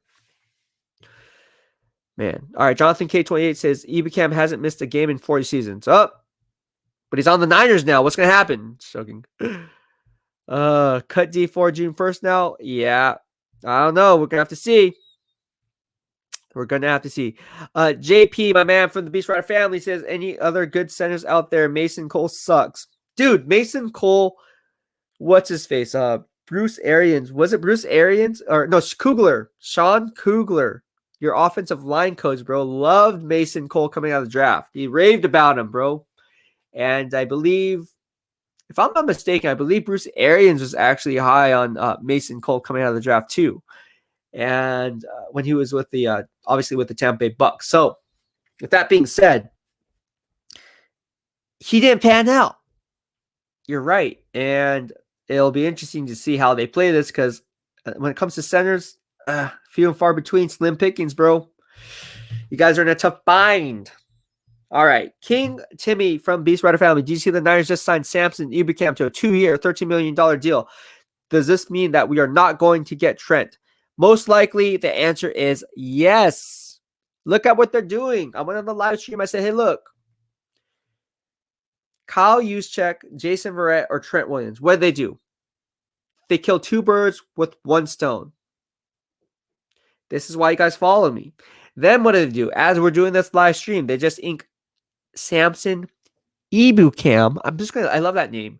Samson Ebicam with the tackle. Anyways, they tackled him in a 2-year, $13 million deal.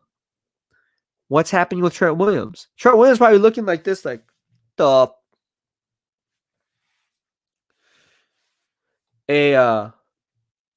about that offer. Oh, yes. That offer's no good anymore. Okay. I see. So you brought in a guy named Samson Ebicam. I just see right here Adam Schefter just saying it, and excuse me, you were waiting for me to. Okay. So I get it. Okay, so I'm just gonna go to Indy then, because I'm gonna take their offer. Okay. Chris Ballard knows what's up. Okay, bye. Trent Williams might be gone to Indy, bro. I'm just saying. I am just saying. All right, so D Ford just restructured his deal. Go figure. All right. D Ford restructuring now. News is that D Ford is restructuring. If you're just tuning into the BEASTwriter family live stream, be sure to hit the subscribe button in the lower right-hand corner of your screen, right here or right here. Here, that's better. If you're on YouTube, if you're on Twitter, go ahead and do yourself a favor. Click the link in my bio. It's up there 24/7, 365. It forwards you to my YouTube channel. Or if you're on Facebook, just go to youtube.com/BEASTwriter. So you'll be entered for our Family Friday giveaways, which includes this BEASTwriter family bobblehead and this 49ers backpack this week. That's right. I give back to my loyal family members, and you guys are all family here. And we are all about good vibes. Again, if you're just tuning in, there was some racist stuff that was going on. Some guy chimed in, was saying some Asian racist remarks here in the BEASTwriter family. I stayed calm, cool, collected, kind of like the right thing to do, right? You don't want to let it get to you. So, yeah. So, anyways, we're all about good vibes only. That's the point I'm trying to make is, hey, people are going to come in, they're going to say whatever they want to say, but everybody in the BEASTwriter family is respectful. Not, we have fans from all different fan bases all over the country. You guys see it. People from the Bahamas, guy from France last night, from Sweden was chiming in, Australia. So everybody's well respected, and everyone respects each other here. So we're about good vibes only here on YouTube. So yeah, do yourselves a favor and keep those good vibes running here in the BEASTwriter family. That's what it's all about. All right. And subscribe to my channel because you'll be entered for the Family Friday giveaways. Are we picking up subscribers? Let me just look right here on my phone. Oh my gosh, I got so many notifications. You all did not tell me what was going on. Just joking. Yeah, you did. Oh my gosh. Wow, there's a lot of stuff going on here. Okay. So, and we are getting subscribers, which is good. Okay. Eric M. King from Facebook, getting rid of Jimmy G. We need to let Trent go, draft O-line, go sign not Galladay. You're thinking of Kenny Galladay. Kenny Galladay. I get you. Makes sense. All right.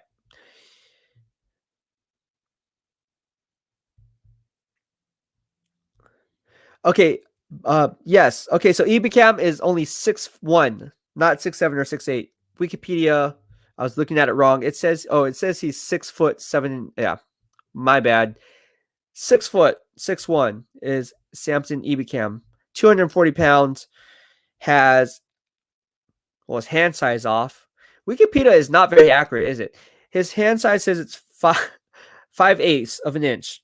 Yeah, that's his hand size, 5'8". Go to Samson Ebicam's Wikipedia page. I'm not kidding you. It changes all the time. Look, now his hand size is 5/8 of an inch. I'm not. Go to Samson Ebicam and go Wikipedia to his Wikipedia page. His arm length is half an inch. I'm not kidding. His arm length is half an inch on Wikipedia. His hand size is also 5/8 of an inch. That's interesting.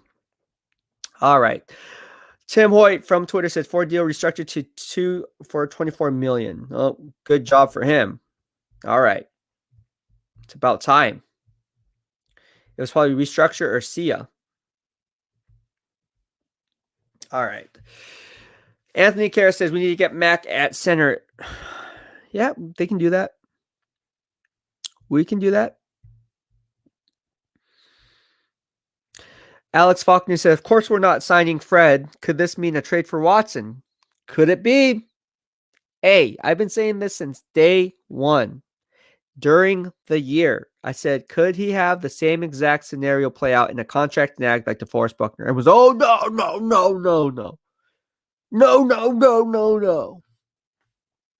Not going to happen. No. Fake news, bro. BEASTwriter doesn't know what he's talking about, bro. Huh? What's happening today? What are the Jets doing? What did I just report 2 days ago? What did I report during the year? Why did I report leading up to the offseason and in the offseason? Why isn't Fred Warner being contract? Why was he even a contract extension?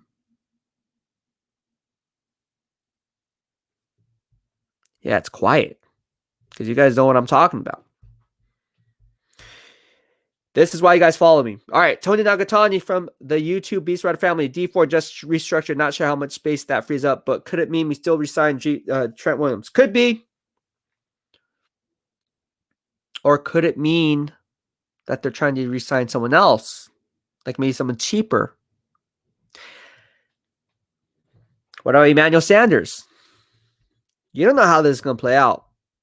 I mean, if I'm Trent Williams, I'm looking at this like, dude, you legit signed not only in-house free agents before me, but you actually went outside the building inside someone else before me, who was an in-house priority.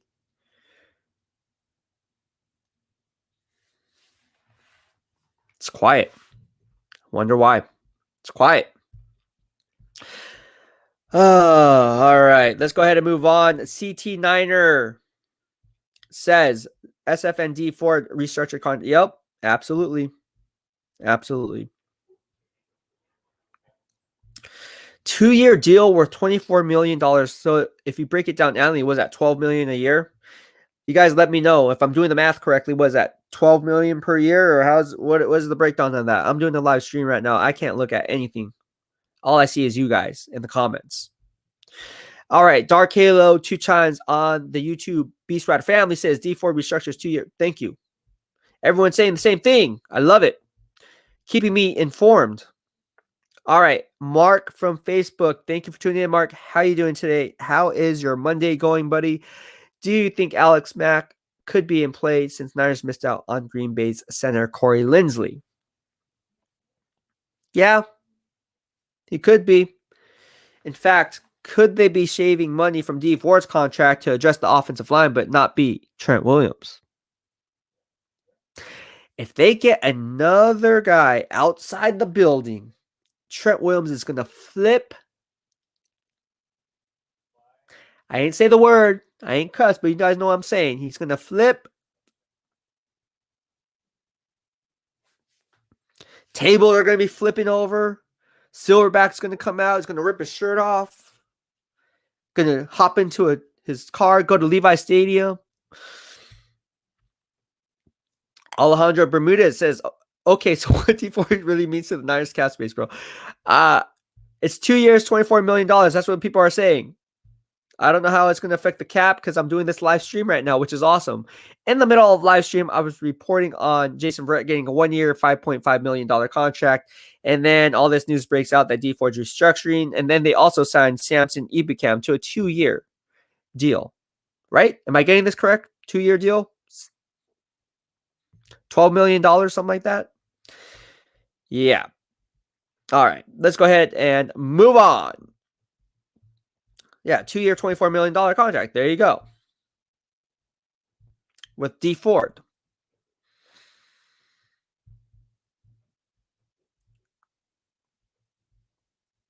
Ben Allen says D Ford restructures after I said we cut him. All right, Ben Allen. See, you're the reason why he's still on the team. Because he probably saw this comment on the live stream and says, okay, all right, I'm watching the BEASTwriter family podcast and I'm down to restructure. Because Ben Allen's telling me I'm going to get cut. Oh, man. That's going to be funny. That's going to be funny, Ben Allen. I don't know, man. All right, Corey Brown, smash that like. Yeah, smash the like button, man. Welcome to BEASTwriter family. Corey, how you doing? Yeah, smash the like button. Leave your comments in the comments section of the live stream. Spread the word to all your family friends. We are doing giveaways here in the BEASTwriter family community. Again, we're giving away this Jimmy G bobblehead straight out the box, complete with the NFL licensing logo. Can you guys see that? You guys can see that. And I'm also giving away this BEASTwriter family backpack, 49ers backpack. And it's complete with the NFL licensing logo. All you have to do is subscribe to my channel. Simply, if you're on Twitter, click the link in my bio and subscribe there. If you're watching on Facebook, just go and see that ticker right there, youtube.com/BEASTwriter. Subscribe there. Or if you're on YouTube itself, it's in the lower right-hand corner of your screen as you see here. Click there. Turn on the bell notifications once you do that. And that way you get notifications and engage with me, of course, because obviously the BEASTwriter family is all about what? Where social media engagement is encouraged. So Corey Brown, thank you for hitting the like buttons. Hit all the buttons here. Lunar Mystic from the BEASTwriter family said, I hope John can make a trade for Watson that doesn't involve Warner, Kittle, and both. Yeah, me too. Me too. All right, let's go ahead and move on. Robert says ESPN is saying Trent might be done by the end of the day. Like Trent might be done by the end of the day, as in he might be done signing with the San Francisco 49ers by the end of the day, or that he's going to be signing somewhere else. Ultimately, I hope he stays in San Francisco. I hope the guy stays in San Francisco. I mean, blindside left tackle, top 5 offensive tackle. But man, I'm if Trent Williams re-signs in San Francisco, I'm going to tell you, I'm going to break down the pros and cons of that deal because if they overpaid, it's all in my head already. I already did a podcast on that, so I'm ready to roll. I'm ready to rock and roll. So by the end of the day, if I'm at the gym, I can do a live stream as I'm hitting the bench press and I'm watching NFL Network. I'm like, oh gosh, I need to hop on this live stream. All right, let's do it. Welcome to the BEASTwriter Family's podcast. No, just joking. I'm joking, but really not joking because that can actually happen. I could be on the squat rack doing a live stream with people like walking behind me. I don't care. Don't bother me. I'm on the squat rack, bro.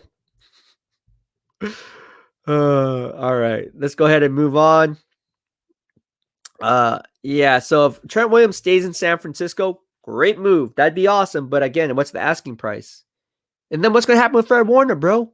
All right, Killian from the BEASTwriter fan. Why trade Warner, Kittle, and Bosa for Watson if we trade all three of them? No, she. To get to your question, Killian, she's not saying trade all three. Obviously, she's obviously saying trade one of them. And yeah, go for them. All right, let's go ahead and move on. Corey Brown from the BEASTwriter family says it was reported that we offered Trent $20 million a year and he didn't accept it yet. So I say bye-bye. Ooh, interesting. Interesting. So Trent Williams is just about the money. So if this is true, if this report is true, which I'm not hearing this report anywhere, because obviously I'm doing this live stream, but I said the soft and the safe spot zone was $18 million a year. Now they're willing to go $20 million a year. Man, the 49ers are extending more than an arm to him. Trent Williams just getting greedy. I'm joking. It's a business. If he can get 22, if he can get David Bakhtiari money at $23 million, you do it. Look, Ronnie Stanley for the Baltimore Ravens is under the age of 30, right? 30 or younger, and he's getting $19.7 million per year. Okay? $19.7 million APY. David Bakhtiari has set the bar at $23 million per year. So that's the standard. Now, with Trent Williams meeting somewhere in the middle between those two guys at $20 million a year, that's more than fair. That's more than fair. I already said this on an earlier podcast. It's way more than fair. And look, when you have guys like Nate Solder from the New York Giants, who restructures his deal from $15.5 million APY. And why am I bringing up Nate Solder? Well, he's 33 years old, just like Trent Williams is when he enters the league year. And he restructures down. And then you have Trent Williams, who is a top left tackle, best at this position, top 5, getting more money than someone who is age 30 or less APY, and you're turning that down? Hey, Greg Rosenthal of NFL.com is spot on, bro. He said Trent Williams is going to look to reset the free agent class market. And Greg Rosenthal was spot on. Hey, if you don't follow Greg Rosenthal, do yourself a favor. Follow my man, Greg Rosenthal of NFL.com. He's really good at his work. I really respect his analysis. The first time I engaged with him was on Twitter. In week 3 of 2019, he said that the Steelers were going to win. I said the Niners were going to win. We broke down our predictions, had a little Twitter engagement there. Healthy debate, like nothing like, oh my gosh, not like that. But it was a fun debate. He gave me his analysis on why he thought the Steelers would win. And with his score prediction, I came back and countered. I said the Niners are going to win week 3. The score is going to be 24-20. And the score was what? 24-20. From that point on, I like Greg. I like what he brings to the table. Great analysis. He's spot on when it comes to the Niners right now. Jason Verrett signed a 1-year deal. That's what he said. He said Jason Verrett's going to sign a 1-year deal. Spot on as it gets. He also said that here we are. Trent Williams is going to reset the free agent market. According to what Corey Brown is saying, Trent Brown doesn't want $20 million per year, so he's obviously going to be coming close to resetting the free agent market and be the highest paid free agent on the open market in the 2021 class.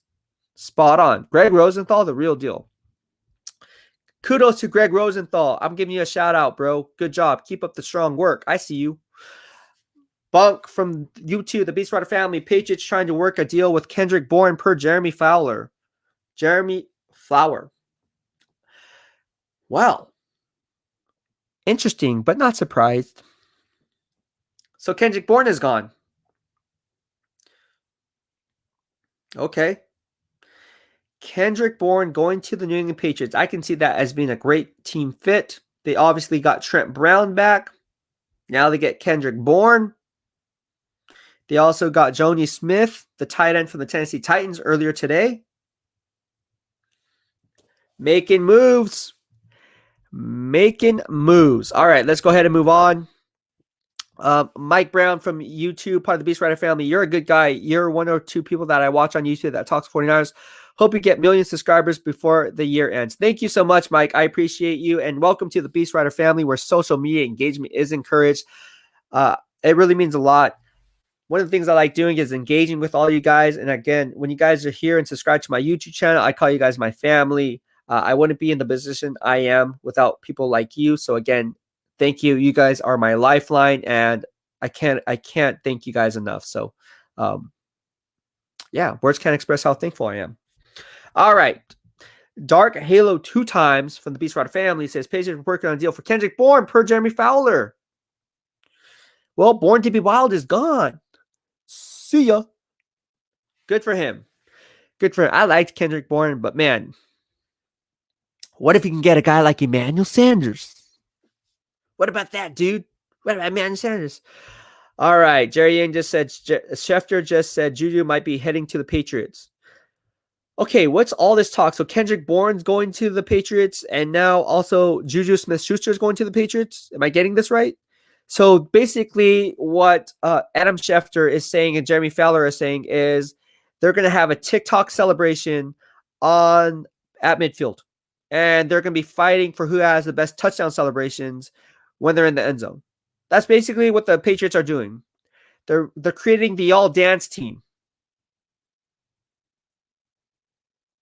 I'm joking because it's kind of funny because Kendrick Bourne does dance, and so does Juju Smith-Schuster. They can walk it out. You know, they can probably do some like little like duo dance routine choreography going on. That'd be entertaining. If anything, I'd watch the Patriots just for that. Like, I'm telling you, the all dance team on the Patriots. That's what I'm going to call it. Kendrick, go ahead and feel free to piggyback on this. The all dance team by BEASTwriter. Juju Smith-Schuster and Kendrick Bourne. Born to be Wild. Leading Juju Smith-Schuster onto the field. Here they come in unison.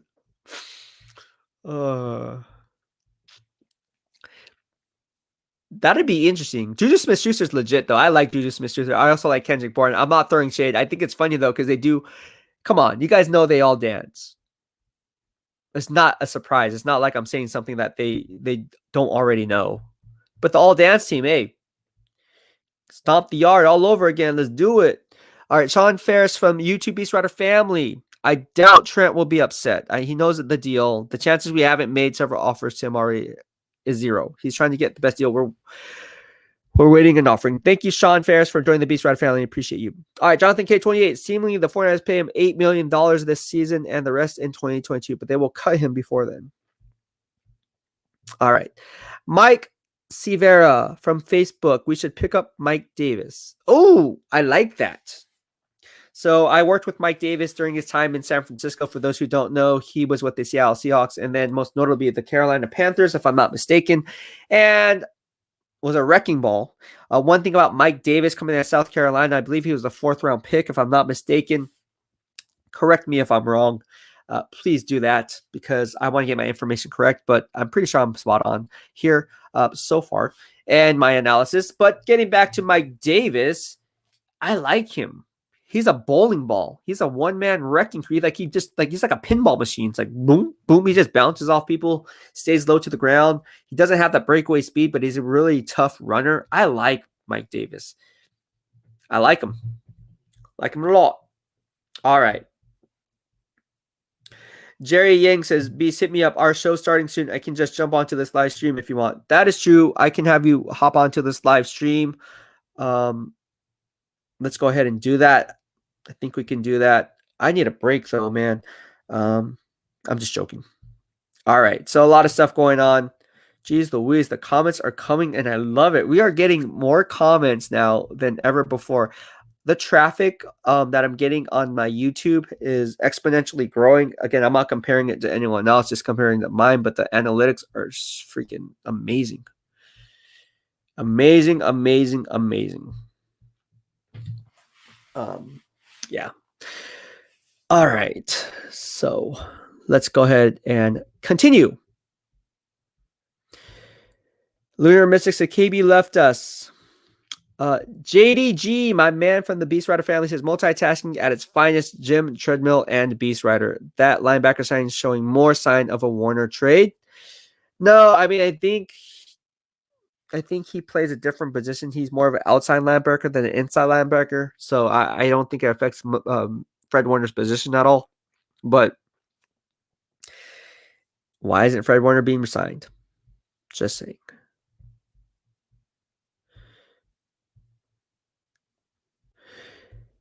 Jonathan K said the 49ers just re-signed Trent Williams. How much did they give him? Oh, Jonathan K then comes back and says, wait, never mind. Fake Schefter account. Oh, there is a fake Schefter, and you got to actually block that guy like I did. I almost got caught doing that, following the wrong Schefter. That's why the blue check marks are so important. That's why I need to get re-verified. Don't you guys think I need to get re-verified on Twitter? Because by me just changing up my handle from BEASTwriter _ to BEASTwriter, and then it automatically removes my verified badge. That's the reason for removing it. And then I reach out to Twitter support and they don't help me getting it back. No one took that Twitter handle. I then switched it back and they're still not getting back to me. Like, how does that work? And then people are asking me, is that really you? Is that the right BEASTwriter? I'm like, oh my gosh. Like, can just Twitter just re-verify me? I mean, I'm trying to ask for help. Can't even get a support ticket. Just give me the runaround. No help. If anyone knows anyone at Twitter and knows my situation, I was verified. I just took off the underscore. Luckily, I saved it on a separate account. No one took it. Once I did research, luckily, didn't know I was going to get unverified in the first place. Otherwise, I would never have made that switch in the first place. And then I switched it back, and here I am trying to get re-verified, asking for something I already had. But then other people on Twitter can fly off the handle, and they're still verified, and nothing happens to them. Interesting how that works. All right. Ken Mueller from YouTube says, think there's a better chance of getting Mitchell Trubisky than Deshaun Watson. Probably. Mitchell Trubisky would be a lot cheaper. All right. Antonio Dillon says, where do you live where the gyms are fully open? I live here in the South Bay. Near Levi Stadium, right across from Levi Stadium. All right. Bay Area Baller 18. Patriots pursuing Bourne. I think Golden Tate could be a good cheap vet to bring in. Well, Golden Tate went on record saying he never played for the 49ers or something like that. I wouldn't say never, but if I'm not mistaken, correct me if I'm wrong, back in what was it, 2014? I think 2014 or 2015, he actually said when he was a free agent that he didn't want to play for the San Francisco 49ers. Was it Golden Tate or was it the other guy from Stanford? Doug Baldwin. Who was it? I think it was Golden Tate that said, I don't want to play for the San Francisco 49ers when he was a free agent the first time around. Correct me if I'm wrong. All right. Jonathan Case says Chicago is pursuing Trent Williams. Oh, with what money? Chicago Bears have zero money, man. It'll be interesting to see them pursue Trent Williams, but they do need a blindside left tackle. That's why I think it's better to go after Orlando Brown Jr. via trade with the Baltimore Ravens.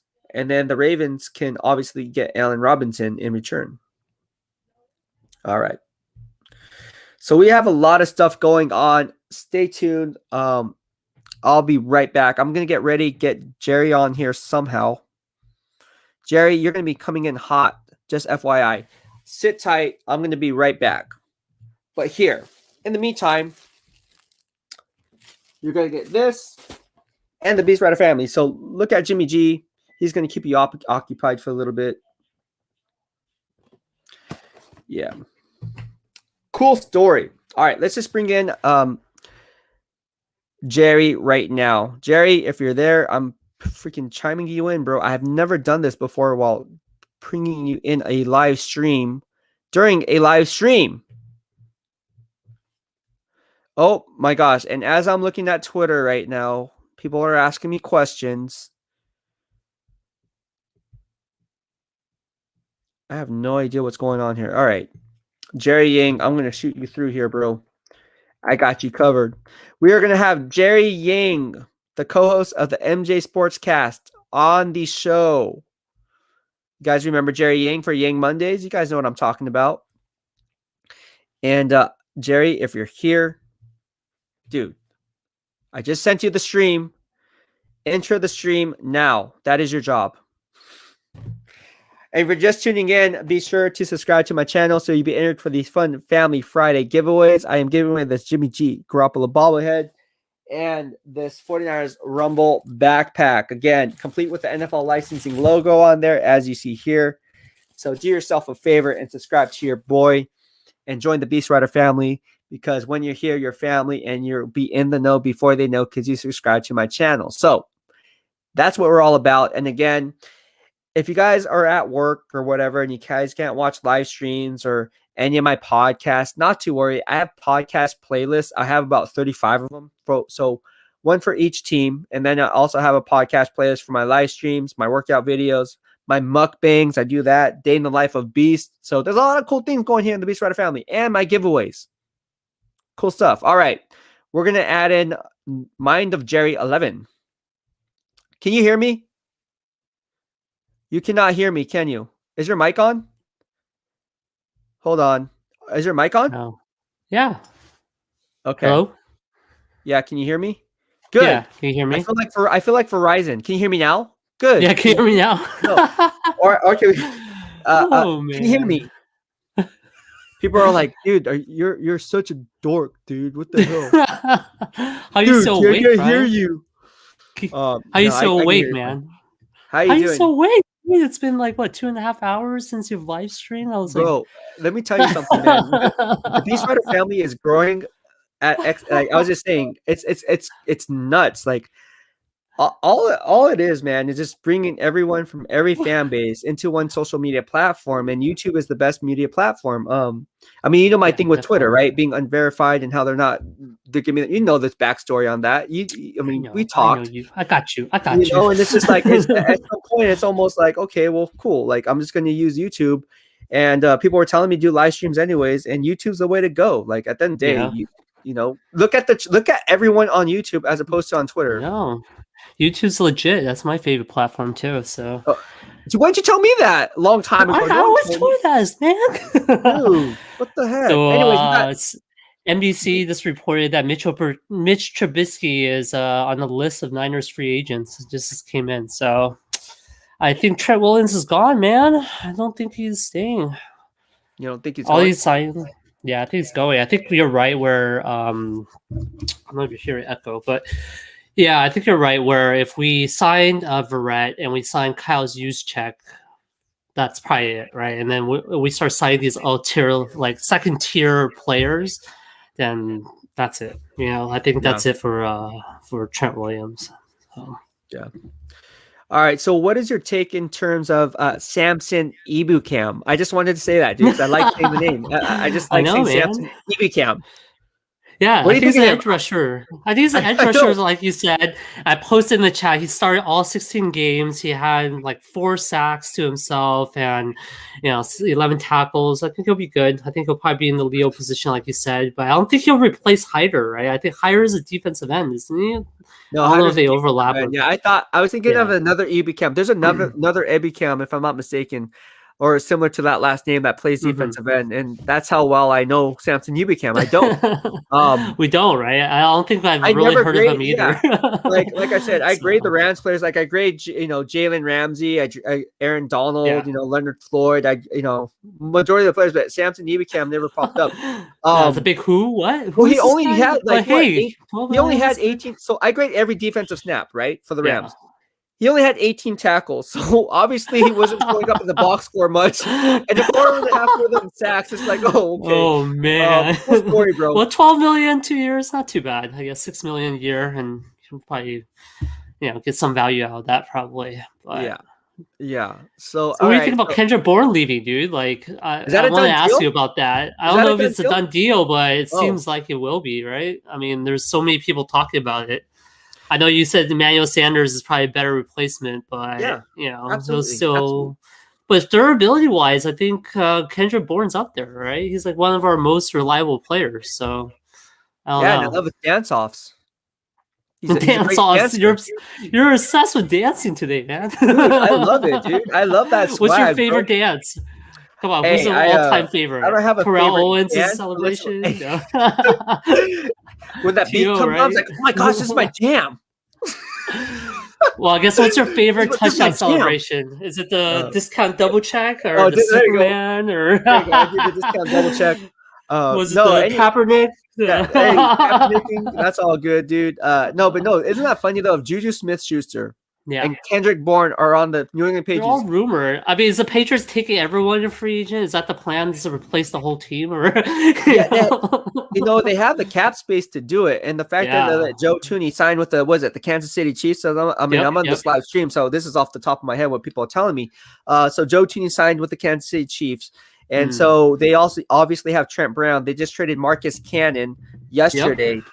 To the Houston Texans. So there's a lot of different moving parts there. I think what Bill Belichick is trying to do is he's trying to clear up cap space to go after some guys that he really wanted all along and who he liked coming out of the draft. Now he has the opportunity 4 or 5 years later to go ahead and get some of these guys and then continue to build through the draft. This is, I tell you what, the fact that Tom Brady won the Super Bowl.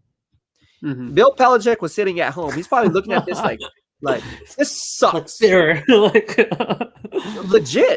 I would be. Wouldn't you? Your guy left you and he won a Super Bowl. That should have been your Super Bowl, right? That's probably what he's thinking the whole time. So it's going to be interesting, man. It's going to be interesting. So a lot of stuff to talk about. Let's talk about Jason Verrett. He inked a 1-year, $5.5 million contract. Legit. I like it. Okay, what's your thoughts on that? I like how it's a 1-year deal. It's $5.5 million, a prove it deal, like you said, because he had one good season last season, but prior to that, he's always been injured and he's not really a consistent player. But if he has 2 streams of good years, then he's worth a long-term deal, right? So that's last year and this year. So I think it's a low-risk deal and high-opportunity deal. So I'm glad they got it done. Him and Kyle Juszczyk, I think were huge signings, right? I agree with you. They're tier 1 players that we got. And, at this point, let's just see what else they make. And I think Trent Williams is rumored to go to KC now. I'm a little bit skeptical about that, but it would suck, right? Mainly because it's KC too. It'd be smart. It'd be a smart play because if you're Andy Reid, you look at what they're doing. They just got rid of Mitchell Schwartz and Eric Fisher. Yep. Rarely do you see an NFL team get rid of your blindside left tackle, let alone your 2 starting tackles. Yeah. So for me, that was a telling sign. And I said this on an earlier podcast. I thought Eric Fisher and Mitchell Schwartz would be released. And people were looking at me like I'm crazy because of what happened in the Super Bowl. But you really break it down financially, it really does make sense. And then you peel back another layer of the onion to really get to the core. Look what's happening today. There's a reason why Trent Williams could possibly make a play in Kansas City. Andy Reid understands the importance of a blindside left tackle, right? He had Jason Peters all those years with the Philadelphia Eagles. Yep. So he knows exactly what he wants and how he wants to build his team or rebuild his team. This is the play that he wants. He obviously sees Trent Williams as an upgrade over Eric Fisher, even though Eric Fisher is probably younger. But at the end of the day, you're getting a better player, and the Chiefs are in a win now mode. They just signed Joe Thuney. So they got an upgrade at guard. Daniel Kilgore, the former San Francisco 49er, is an unrestricted free agent. So could they bring back my man and good friend Daniel Kilgore, who I still that would be great. I would love to have him back, to be honest with you. I got to give Daniel Kilgore love. Daniel, I know you're watching. Hey, I got your back, buddy. We are boys. Love it. Yeah, now there's also rumors that Trent Williams is also being looked at by the Bears. That's being reported by NBC as well. So I think that's coming up. Like all these rumors about Trent Williams is getting hotter and hotter with every Niner signing, because he's probably not coming back with every Niner signing. So it's going to get interesting, man. It's really going to get interesting. And if Trent Williams does resign with San Francisco, which I don't believe is going to happen, because again, when we talked about the live stream and earlier podcasts, I said, JV, right? Trent Williams or Kyle Juszczyk and Jason Verrett. Pick one. Tier right? one. Pick one tier combination. One. You're tier ones. Yeah. There's just not enough money to go around. You're going to have to extend some of these other players. You have Fred Warner coming up. Right, he has to be a priority at some point. Now I get free agency is now, so you can't really. Okay, you want to play this game? Okay, if I'm GM Chris Ballard, I haven't really made a play in free agency, and I have money. He's playing this waiting game. Watch what Chris Ballard does in day 2 and day 3. He's going to let the chips fall, and he has the cap space. He can force the 49ers' hands by re-signing Darius Leonard. He came out of that same draft class. An all-pro third-round pick, just like Fred Warner, and now force the 49ers' hands to help reset the market for Fred Warner, which then would not allow any more money allocated for a guy like Trent Williams. And then what do the Colts need? A blindside left tackle. They have the money to get both those things done. Yep, I agree. And do you think D Ford restructuring his contract saved any of salary space? Because I wasn't sure what his contract was before, but now it's 2-year, $24 million. Yeah, I haven't checked it out. Yeah. If any of the BEASTwriter family knows the answer to Jerry Ying's question, please chime in. I was trying to research that before I came on, but I didn't see anywhere where people talk about the differences. Hey, the BEASTwriter family has you, bro. So hey, I need help too when I'm doing the live show. I don't know who's signing where. I don't know what's going on. I've been refreshing Twitter all morning. I think everyone at home has been doing that, just refreshing Niner, refreshing Trent Williams, trying to figure out what's going on. Because today's an exciting day, man. There's like so many movements, and as a fan, you look forward to days like this, right? And the draft. It's like like a draft light almost, right? Right. Right. So yeah, there's a lot of cool things going on. I'm just happy that all this is happening right now. It's going to be interesting to see how this all plays out, because at the end of the day, there's only so much to go around, right? Like I said, it's almost like, you walk into a bar, you see 10 hot girls and you want them all. Well, you can't have them all, right? Because somebody's going to get jealous. You can't catch them all. Right? So you're going to have to pick and choose. Hey, I want that one. Okay. That's who I want. And you have to make a decision. Okay. That's just life in general. And you live with the consequences, right? You might have got a bad one. Like, dude, I should have gone after the other one instead. Right? No regrets, right? You got to YOLO, right? Got to take the chance. There could be regrets. You could be like, damn, dude. Come on, you have to take a chance. No, I get it. No, you're right. You're absolutely right. I'm just. You regret on people you miss out on, but you don't regret the ones you pick, right? Because that's at the time it seemed like a good choice, so you can't fault them for it. Of course, fans will give you crap for it, but that's what fans do. True. Very, very true. Very, very, very true. All right, so we have some. If you guys have questions, go ahead and shoot them our way.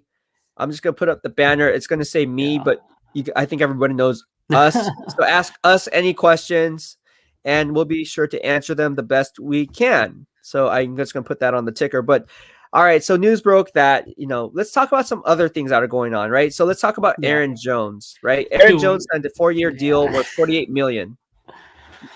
Talk about no faith in AJ Dillon, right? Like I could have sworn they're gonna roll with AJ Dillon and Jamal Williams, but now they just signed, Aaron Jones.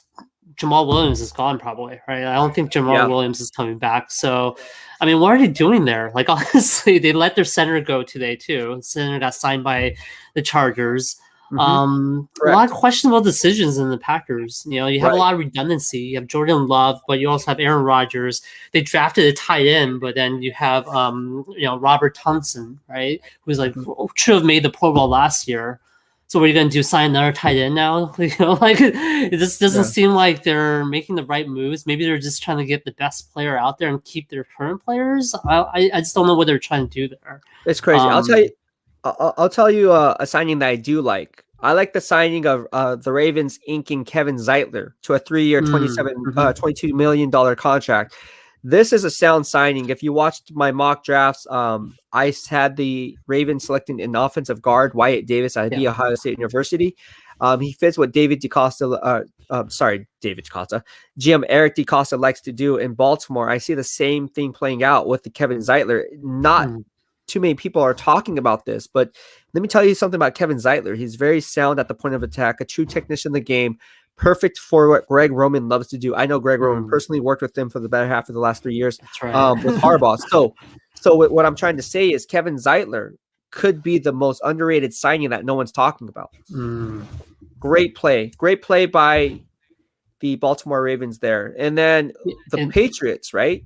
Yeah, well, speaking of the Ravens first, is that's why I was glad we signed Kyle Juszczyk, because if we didn't sign Kyle Juszczyk, I think he would have been a Raven, right? Because I think the offensive schemes are similar, and he probably just he came from there, right? Did they come from there before? I think they probably bring him back, you know. So, but yeah, as far as the Patriots go, that Cam Newton deal was crazy, right? So that tells me they're probably not going to go after Jimmy G. Right. So which makes, I think, the backup quarterback in the Niners more important now, because if Jimmy G is going to miss most, like maybe 5 games a season or so, you're going to want to have a capable backup that fills in those 5 games. So to me, Andy Dalton makes the most sense. I think Sam Darnold is going to be too expensive. I like him too, but he's going to be way too expensive. And, you know, Brissett maybe, but, you know, do you really trust him for 5 games is kind of a question now, right? So that's the... And Trubisky, like, I don't know, like, what we have to give up for Trubisky too, right? That's also another question. He's definitely not better than Jimmy G. You know, I know Grant tweeted out that he was better, but it might be just trolling the fans a little there. Wait, what did he say? But he just tweeted out that Trubisky is better than Jimmy G. Oh. Well, I mean, I think it was just kidding. You know, he's pretty sarcastic, so I like I'm it. pretty sure. Well, I don't know. I mean, Grant, if Grant really believes that, then yeah, that's true. Who's gonna argue with him, right? He has all the knowledge there too. So. I mean, it's just one of those things. Like, I mean, everyone has an opinion. I don't think so. I think Jimmy G is better than Mitchell Trubisky, but I know. I don't know. Varying opinion. All right. Rodney Jones says Ian Rappaport cheating.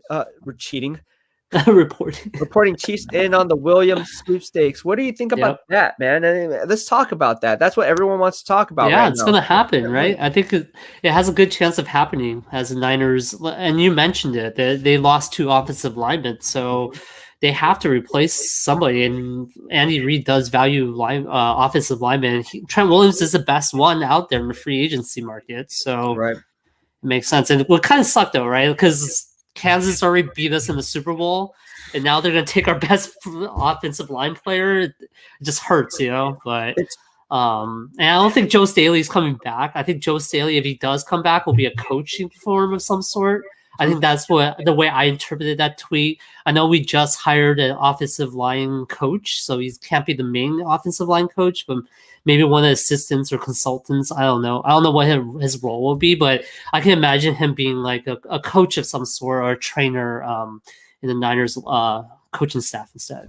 Right on, dude. So obviously Raiders and Ngakoue is going to the Yannick Ngakoue, excuse me. So that's a sound move. Again, if you watched my podcast, I said that the Raiders were going to make a play for an edge rusher. I thought that was going to be Jeremiah Owusu-Koramoah. I said that would be a bad play because, again, this edge class is weak.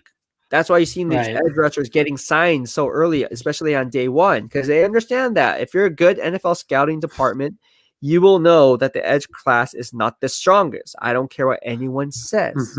That's why the Niners got Samson Ebukam, right? So with that being said, I don't see the Raiders going first round edge rusher anymore. I think that's already done deal. No. But then I just got a notification that the Steelers signed Cam Sutton to a 2-year, $9 million contract. For those who don't know who Cam Sutton is, he's a cornerback for the Pittsburgh Steelers, and he played alongside Emmanuel Mosley. What did Emmanuel Mosley get? He got a 2-year, $10.1 million Yeah. contract. So I talked about similarities in their game in another live stream 3 days ago. So that's why, again, you're connecting the dots in what I'm saying in real time and in hindsight. You see how this all makes sense. And it's interesting. Who else, if you're looking at the comparables, when you talk about Trent Williams, because he's going to be resetting the market. What is that asking price? He's waiting. Trent Williams is smart. He's not pulling the trigger. He's waiting for what other people are getting, and then he's going to up the ante. That's what he's doing. And he did turn down, or not turn down, but it is reported everywhere that the Niners did offer him $20 million. So that's $2 more million than we would have done, I think. Yeah. But it seems like he's sitting on that deal until something better comes along. So we'll see. But it's not looking good. The longer this goes on, I don't think Trent Williams coming back. The longer we wait, so it's just gonna get interesting. It's gonna get really interesting. So Jason Verrett signed for 5.5. I think it was a smart move. You agree there? You talked about Samson Ebukam a little bit there. What he brings to the table from the outside linebacker position, edge rushing presence. I think we all know what we're getting with Samson Ebukam. Role player, I don't think he's going to be anything special other than that. But again, you need to fill that edge need because, again, there wasn't much. There's a reason why they had to go ahead and make a half-year rental player in Jordan Willis and make that trade with the New York Jets. There's a reason why that got Tack McKinley, right? So when you take that all into account, you have to look at it for what it's really worth and say, okay, Niners, what exactly are you guys going to do in free agency? Because this edge class is not the strongest. They went ahead and make a play for Samson Ebukam.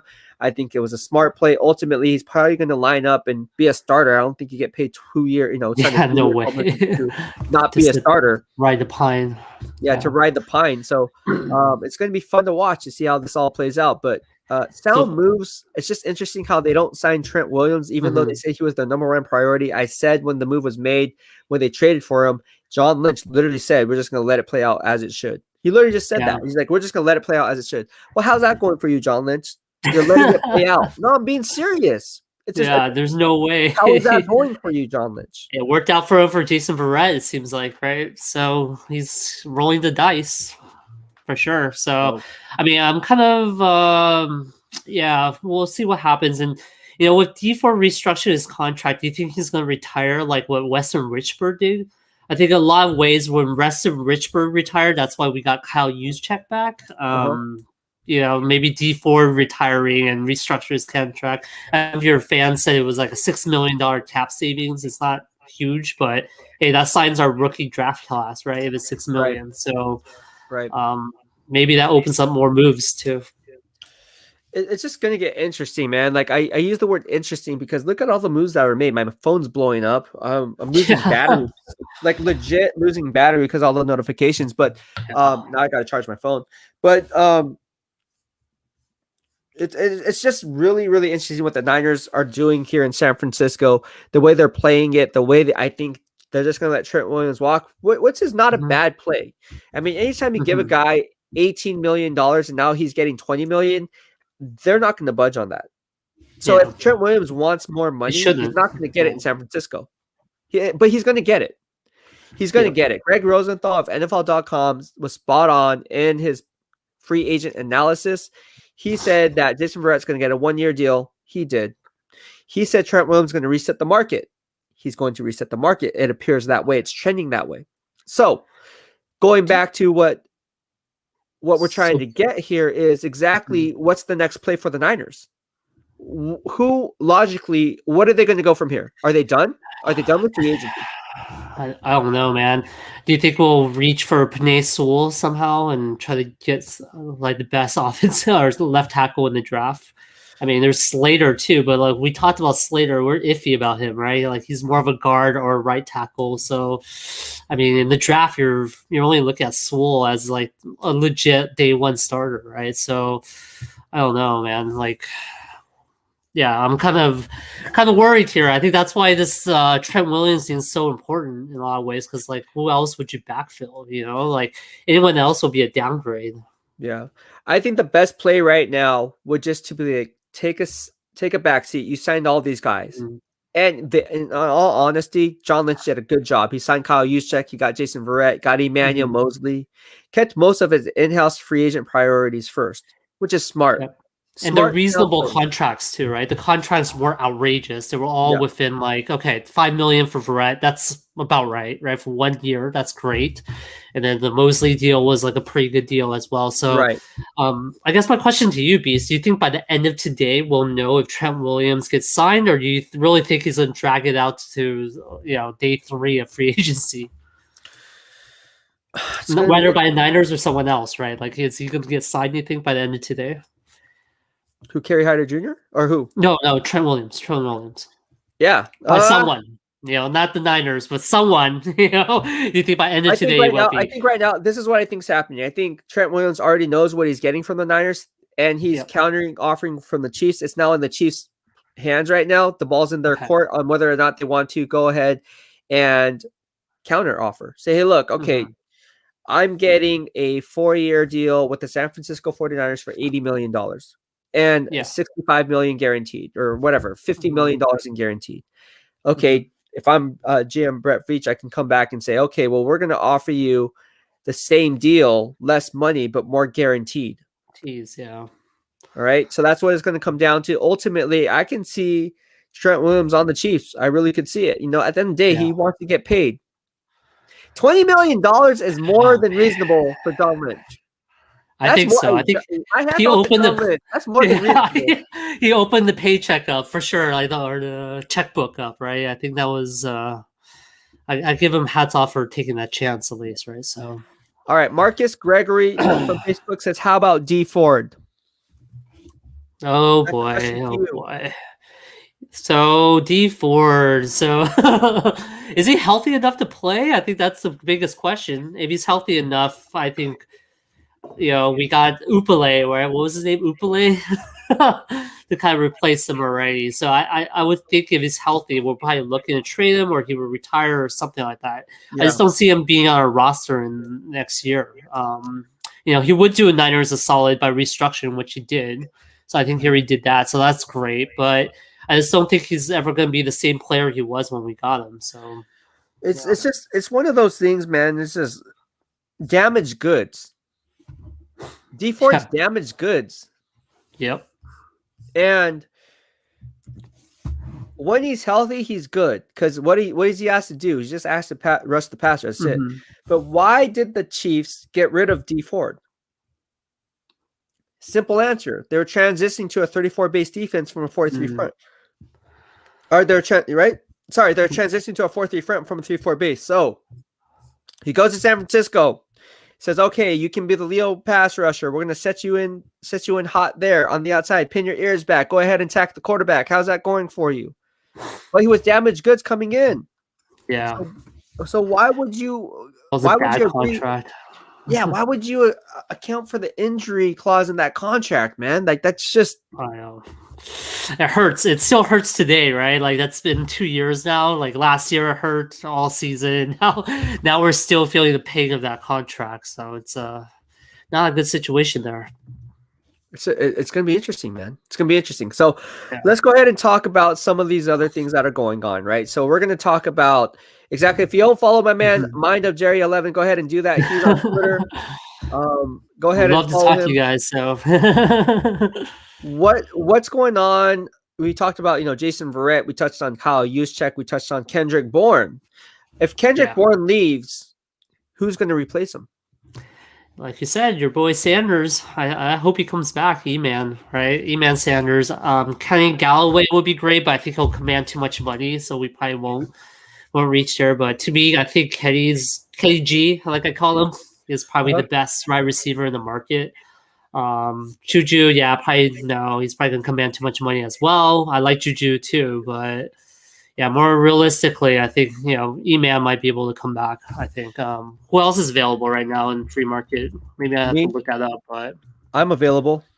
Yeah, you ready to pass catch? I can block. They can't see me. I'm too short. I'll just kind of like sneak up and then be like, bah! like scare them. Green, right? You talked about AJ Green too, but I did. I did talk about AJ Green, high but risk, high reward, right? With that guy, I think he missed what, like all of last. Did he play last season? He played a couple yeah, he games, played a right, little last bit. season. So at least we know he can come back. But I don't know, man.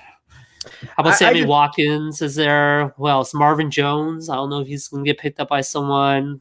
I'm just listing out free agents now, right? So I think yeah. Corey Davis already got picked up. So yeah, slim pickings, I think. But if we can get Emmanuel Sanders, I think he's the best fit. We know what he can do. He has a chemistry with Jimmy G. He was like an impact player when he came over, and that Right. was probably one of his best games were with us outside of the Super Bowl teams he was part of, right? But he did last year with the Saints. He actually didn't do too bad, but I think he was never seen as a number one there. So yeah, Right on, dude. So, hey, good stuff, man. A lot of free agency stuff going on, man. This is the first day of free agency. I was telling exciting. people, it's exciting, but I tell people calm down because it's just the first day. It's like when you're getting ready for like EDC or something, and you're at a rave and you're like all pumped and you're like ready to go. Like you're just like Hey, calm I'm down, dude. refreshing the browser every few minutes, man. I I'm just still want to know saying. if Trent Williams is getting signed, right? That's what I'm asking you. If he gets signed by end of the day, should I stop refreshing my browser or what? Everyone's just chill out. But no, it's really fun though, right? Seeing what's Yeah, happening because you it's a see what other shuffle, teams are doing. Yeah, you see what other teams are doing, and you're looking at your own team, be like my man JP, right? He's an Arizona Yeah, Cardinals fan. Like, dude, we haven't done crap. We haven't yeah. done anything. And you hear And you guys about signed 25 free agents. Reddick. Hassan Reddick's talking to the Niners too. There was like some rumors about that going on. I Is it don't really? think it's Is he going? yeah. Who No, said there was a that? rumor about it. There was a rumor. I have to find the exact tweet, but they said they reached out to him. Oh, Whatever that really? means, right? So Yeah, that'll be interesting, but I don't that think it's would. gonna happen. That would. Jeff It'll be a KC big from the mistake. BEASTwriter family, thank you for tuning in. But he says Chiefs Kingdom, baby. Hey, your Chiefs, man, they got a lot of better with Joe Tooney. They got better by possibly getting Trent Williams. Yeah. And now they're doubling down on their gains. It's going to be interesting how they go ahead and play this. Thank you for tuning in, and welcome to the BEASTwriter family. Be sure to subscribe to my channel. I know you do because you're already on the YouTube. So thank you. All right. Marcus Gregory from Facebook says, how about Travarius Moore? Give your insight about Travarius Moore. What is your thought on that? Oh man. Oh boy. So is he a free agent? I don't think he's a free agent, is he? Or No, is he he's on the no, team. He's right? on the team. He's on the team. Yeah. He's on the team. So yeah, Yeah. I mean, what else can I say about it? He's on the team, so played the same role he did last year, safety. I think he'll be good for us for a couple games, but we also have Jimmy Ward still, right? At safety. So that's going to be our main guy. And then he compliments Tavares. Tavares more compliments him. So I don't see anything wrong with him. I like him, right? Yeah. So, but I guess it solidifies our safety position, right? I don't think we're going to look for a safety in the draft or free agent because we have Moore and Jimmy Ward and possibly get Witherspoon back. I think that's a good one for quarterback. I don't know if he's gonna move to safety, right? But at least get him back because I was listening to a podcast last night and I agree with you. I think people underrate him in a lot of ways. Where in 2019 he actually did awesome for us. It's just during the playoffs he had those mental errors that benched him in 2019 throughout the rest of the playoff run up to the Super Bowl.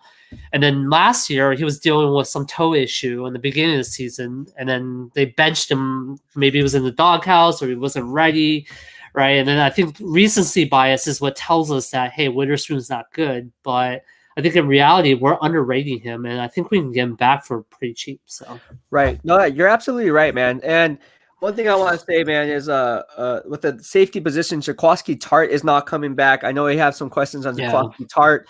He's not returning at all. That's a heartbreaker, man. I love that guy. I love Tart, man. Yeah, I wish he could stay healthy, right? That's the biggest issue of Tart. I love the guy. When he's on the field, you can tell he's definitely like a difference maker, right? Like 2 plays in that he's in, there's already going to be a Tart play, So, but yeah, it is what it is.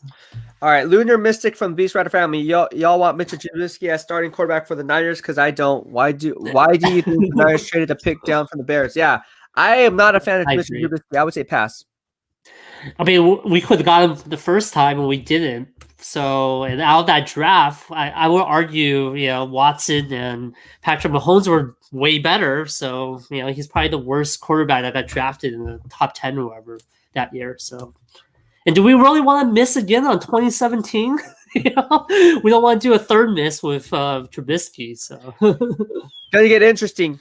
It's gonna get interesting. All right, so we have a question from Bassy HD from the BEASTwriter family. Do you think Uncle Sherm could play safety for us this year? No, I don't think so. I think Sherman's all but gone. He is off to the races. See us, Richard Sherman. It was nice knowing you, fam. Yeah, I love when people bring those things up, right? Like, is he gonna move to safety? Because it's fun to kind of fantasize that maybe he could, and we can keep him and have both, good quarterbacks and a good safety with Sherman. But I think realistically, like you said, he's probably going to the Jets or maybe the Raiders, right? I think that was an early rumor. So, so we'll see. Yeah, but I think he's gone from us too. It's gonna get really interesting. All right, so we have some things that are coming in. Lunar Mystic just said Andre Roberts signed with the Texans. Man, the Texans are just making sound plays. I mean, they're not big time moves, but at least GM Nick Caserio is like seeing some value here. I see where he's going with this. Jonathan, they have to, right? They don't have many options at this point. They kind of traded away all their draft picks, and they have a quarterback that's disgruntled. So they have to make some moves, or else they're gonna be dead in the water. So correct. All right. So Marcus Gregory from Facebook says Jimmy G is our quarterback. We also have Lunar Mystic say, I love it that the Rams are in the negative cap space. Yeah. That's what happens when you trade away all your draft picks since Jared Goff, right? I think that was the last first round pick they ever had. So if you do that, this is what you end up with, So bold strategy, Cotton. Let's see if it pays off. Yeah, exactly. All right. So Marcus Gregory from Facebook says, how about K1 Williams? What is your thoughts? Your boy. That's your boy, man. K1. K1's legit. He's gone, right? He's going to go to the Jets, isn't he? Is he not already on the Jets at this point? Yeah, I don't see him staying around. He does come with kind of an injury risk, right? He got hurt a lot of games last season. So, but I don't see him coming back. I think Saleh is probably gonna poach him from us. So, yeah, I agree. I think K1 Williams is all but gone. Look, if you sign Samson Ebukam to a 2-year, $12 million contract or whatever it was, you're not rolling that money into a slot cornerback for K1 Williams. You're basically saying, we liked you, K1, but it's time for you to go. All right. Edit Savala from the BEASTwriter family. Thank you for tuning in. How are you doing today? Let's go ahead and just move on. Wow, we are getting some. Lunar Mystic says K1 finally go to the Jets. Yeah. All right. We have a question here. BEASTwriter family. Ethan, thank you for tuning in. Should Niners get Todd Gurley? What are your thoughts there? Todd Gurley. Wow. Oh, I wasn't expecting a Todd Gurley question today. I mean, at what price, right? It's all about comes down to price. We have 3 decent running backs, right, with Mostert and Jeff Wilson and Hasty. Where would he fit in, right? And what price would he come in at? If he's not going to take a $1 or $2 million deal, then see ya. I don't think we're going to spend big bucks for a potential number 4 running back. Correct. Hey, look. Todd Gurley is a great running back. However, he has a lot of tread on his tires. The guy is good, but for the system, I would rather them roll in a different direction. Like, get my draft crush, Najee Harris. How's that sound? Harris. I love that guy. Pretty good, actually, right? Because if you think about it, we're not going to draft a cornerback because we have Verrett now. So that means Patrick Surtain and Caleb Farley are probably off the board. We're not going to draft Kyle Pitts because we have Kyle Juszczyk, and maybe we'll re-sign, Jordan Reed. So, what's the next position of need? Left tackle probably, because we're probably not going to get back Trent Williams, and maybe running back for just like you said, Najee Harris. Maybe in the. Do you think he'll go second round, or do you think he'll be gone? He's not going to make it out of the first round, bro. Trust me on that. Okay. No, okay. I don't. Don't listen to those broadcasters, bro. Don't listen to broadcasters. All right. No, dude. I'm telling you, Mike. Spot on, bro. I'm telling you. No, I know. I can't argue with you. You called Jefferson, right? So I can't argue with you on that. Justin Jefferson was a lock, and You called it first, so Everyone was I making can't fun of me. disagree with you there. Dude, The everyone was funny, making fun of me. I was yeah, like, the funny "Okay, story who's gonna have about a last laugh? Okay, who's laughing now, bro?" No, I was thinking No. about Todd Gurley and with the Falcons. Do you remember that play where he just dropped down, or they told him to drop down in the first Yeah. yard line and run out the clock, and he Yeah. just like instantly got a touchdown. I think forever in my mind when I associate Todd Gurley, it's gonna be that play, dude. Oh, that's not bad. That's like, the Chris Webber when he was calling timeout when there's Oh, no that's timeout right, in in the Final Michigan, right? Four With against the North oh my Carolina. god. Oh, Yeah, we all was it remember North that one. Carolina? Yeah. Oh my Jeez gosh. Louise. The Fab Five, right? That was Yeah, the the end of Fab the Fab Five. Yep, Five. with Coach Oh, Fisher. sad. He coached at Good San Diego documentary, State. by the way. If anyone's watched that documentary, the Fab Five documentary was legit. Oh, Yeah, yeah. check it out, dude. You That was watched the it too? best. Alright, so let's talk Yeah, about man. tacos. They would go to Taco Bell, and they would get free tacos. Remember Yeah, that? that's right. That's Dude, right. Forgot about that. that's the first. I hate reading, dude, but as a kid, that's the only book I read. I remember I was, like, in the 3rd grade. I'm, like, reading this Yeah. freaking book about Oh Mitch man. Albom. Mitch Albom wrote this book called the Fab Five, and, I was a huge Michigan fan at the time, obviously. Yeah. And, the black shoes, the baggy shorts, the illegal Yep. recruiting that was going on. Magic Johnson was part of that Yep. at Michigan State. Suitcase of So, money, right? yeah, all that was going on there supposedly, and, it was just really interesting how They have a everything played legit out. team. The Dude, team was Fab legit. the Fab Five, there will never be another Fab Five. I mean, you're getting No, 5-star never. recruits, like, the Yeah, best in your ever. starting lineup, right? All 5 positions. Yeah, Jimmy Jackson, Like, Ray Jackson, Jalen Rose, Chris Webber, Jawan yeah. Howard. Let's go. Dude, come Like, on, dude. Like what? what? Hall of Famers. 3 out of 4 are Hall of Famers. It's nuts, dude. Oh Jalen my Rose is gosh. awesome. Jalen Rose is like what Me too. Steve Smith is to the NFL. Like, I Yeah. love his, like, swagger. I like how he talks. Both bald, like me. Oh And yeah, that's right. You have to yeah, support the bald guys out there, hey, like keep it in the club, So it's gonna be interesting, man. I don't know. The Fab Five was hilariously funny. no, you guys should watch it. I think it was on ESPN, right? 50 or 30 50 for for 30. 50 or whatever, or 30 for 30 for 30. 30. 30 Yeah, for yeah, 30. That's what yeah. it was. Yeah, the 30-30. That was a great documentary. I love that series, man. The 30 for 30 is legit. Like all of them. I think the only episode I didn't like was the fantasy football one, just because it was too much history for me. But Yeah. All right. Well, getting back to back to football. Let's go ahead and answer some of these questions. Corey Brown from the BEASTwriter family says, if we don't end up with Trent Williams, who do you see us getting to replace him, either free agency or the draft? Yeah, I mean that's why I asked you earlier. Who can we get? Can we reach for Swole in the draft or replace him with Slater and take a chance there? What other left tackles are out there in free agent that None. you like? None, right? I mean, like if Eric free Fisher. We trade left tackles with KC maybe. That's the only thing I can see. But look, it comes down to this, right? It comes down to financials, right? There's a reason why the Chiefs were willing to give up on their first pick in the NFL draft, right? So you don't get your guy like Eric Fisher, and you go ahead and then you double down on that, and you look. I mean, hey, look, I'm going to tell you this right now. Joe Staley, I interviewed him back in 2013 when around this time I helped his little foundation that he was working with at Candlestick. I had an interview one-on-one in regards to Eric Fisher at the time because they both came out of the same college. Okay. I had this talk about Eric Fisher. I said, what are your thoughts on Eric Fisher? And he said, oh man, Eric Fisher is great. I said, have you talked to him? He's like, yeah. I said, what do you like about his game? He's like, he's going to be a good left tackle. He's going to be a great, he said nothing but great things. He said he gets it. And this guy really has it. Coming out of Central Michigan University, and Joe Staley, I was like, okay, cool. So I was watching this guy. Obviously, fast forward to today, he made a few Pro Bowls. He was first pick overall, right, in the NFL draft. If I don't remember, if I remember correctly, yeah, 2-time Pro Bowler, 2018 and 2020. So he just made the Pro Bowl last year.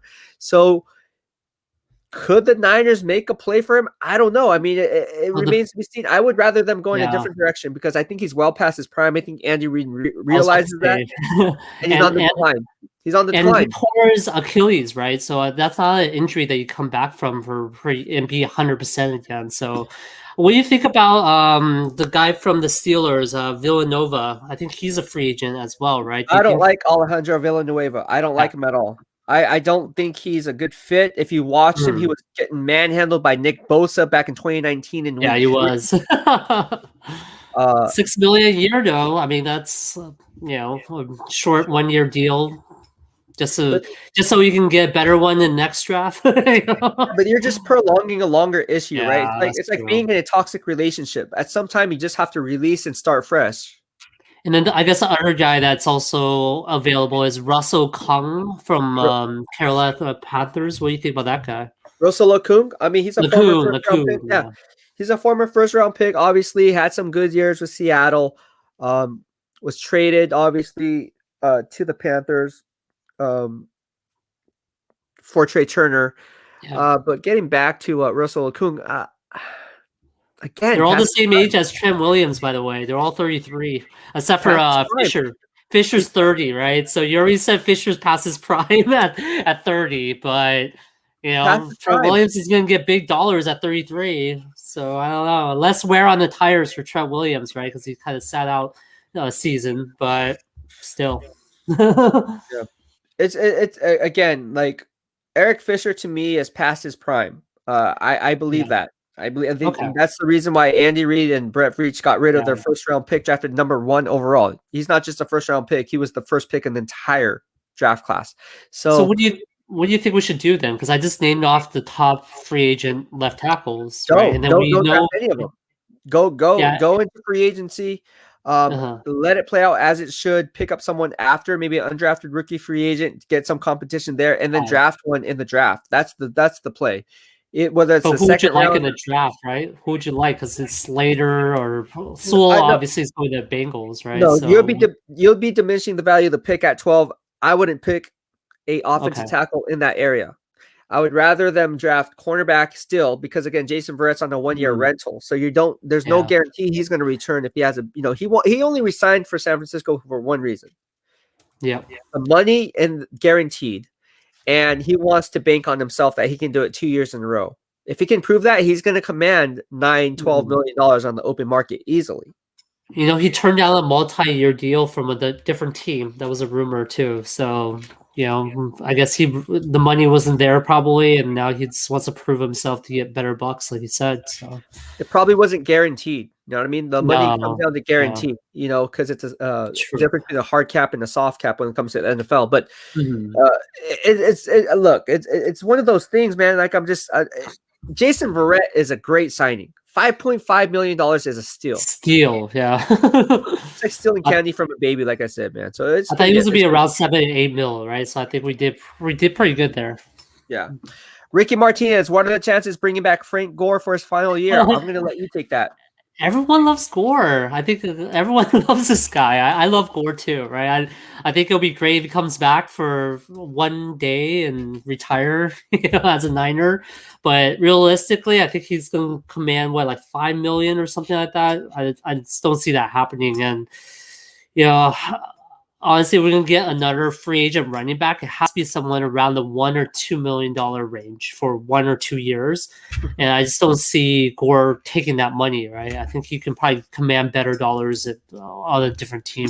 I know he wants to come back, and he kind of stirred the pot a little bit and got the fans excited.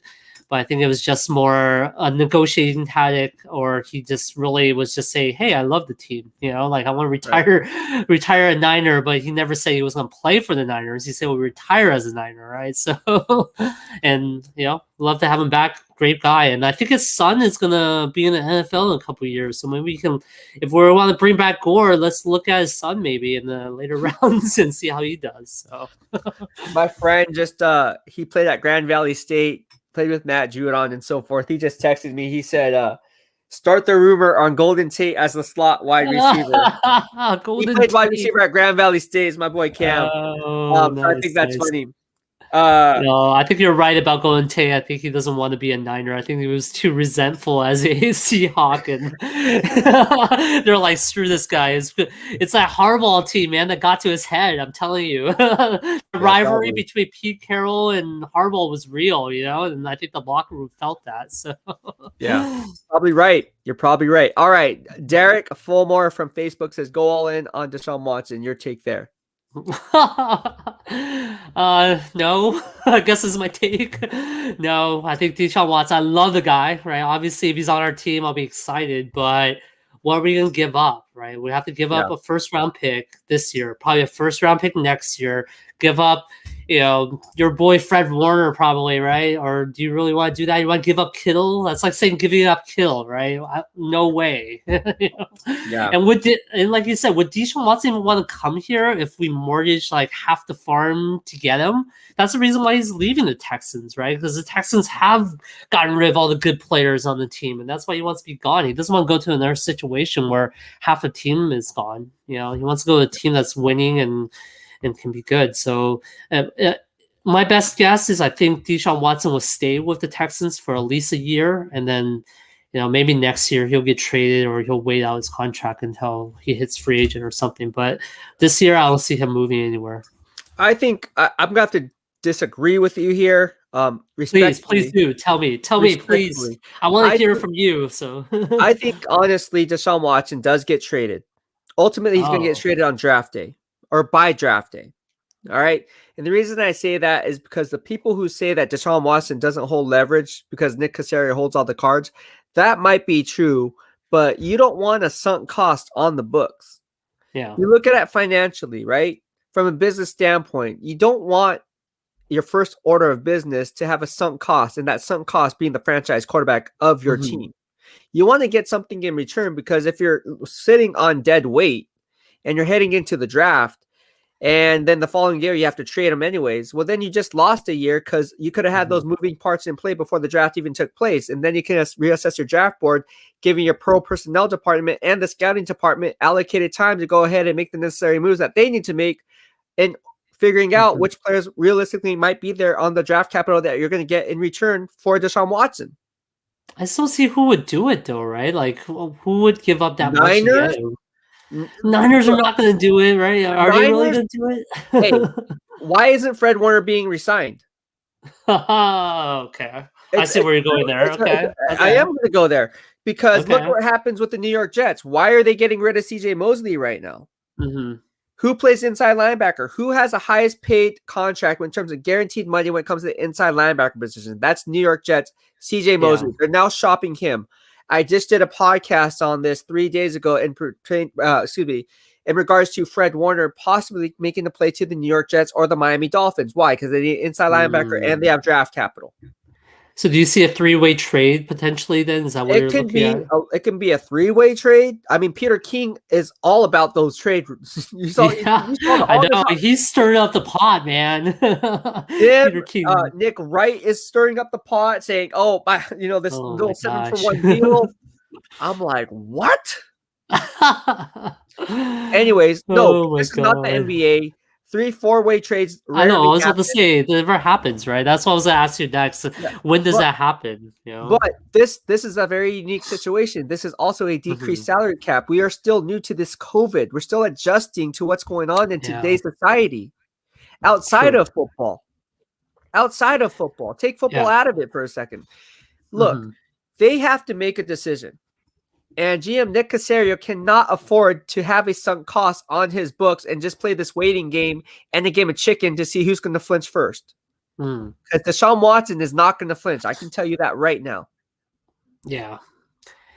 Especially after he met the coach and it wasn't his choice. I think that's the nail in the coffin, right? Because after he met the coach, I think he tweeted out that he was ready to leave. So yeah, we'll see. But whatever team he goes to, I think they're going to get a really exciting player in Deshaun Watson. I think he's legit, I feel like. So the real deal. Nelson Aguilar. Really? Yep. What do you think about that one? Now the Raiders lost a wide receiver. I like it. I like Nelson Aguilar on the Raiders. I thought he played really well, graded every snap of it. Yeah. Always consistently getting open. Obviously, the Philadelphia Eagles drafted him in the first round. Chip Kelly really loved him coming out of USC.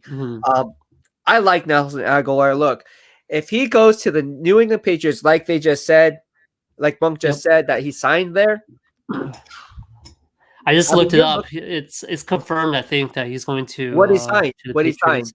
I don't think the dollars are out yet. I think it's just said they're agreed to a contract. So let's see.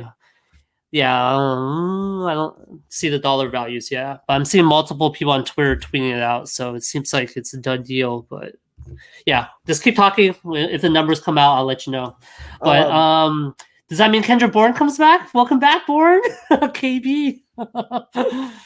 I think he might be gone. I think they might look to the draft to find a cheaper replacement. I mean, at this point, if they're not re-signing Trent Williams, they're looking to get younger. Yeah.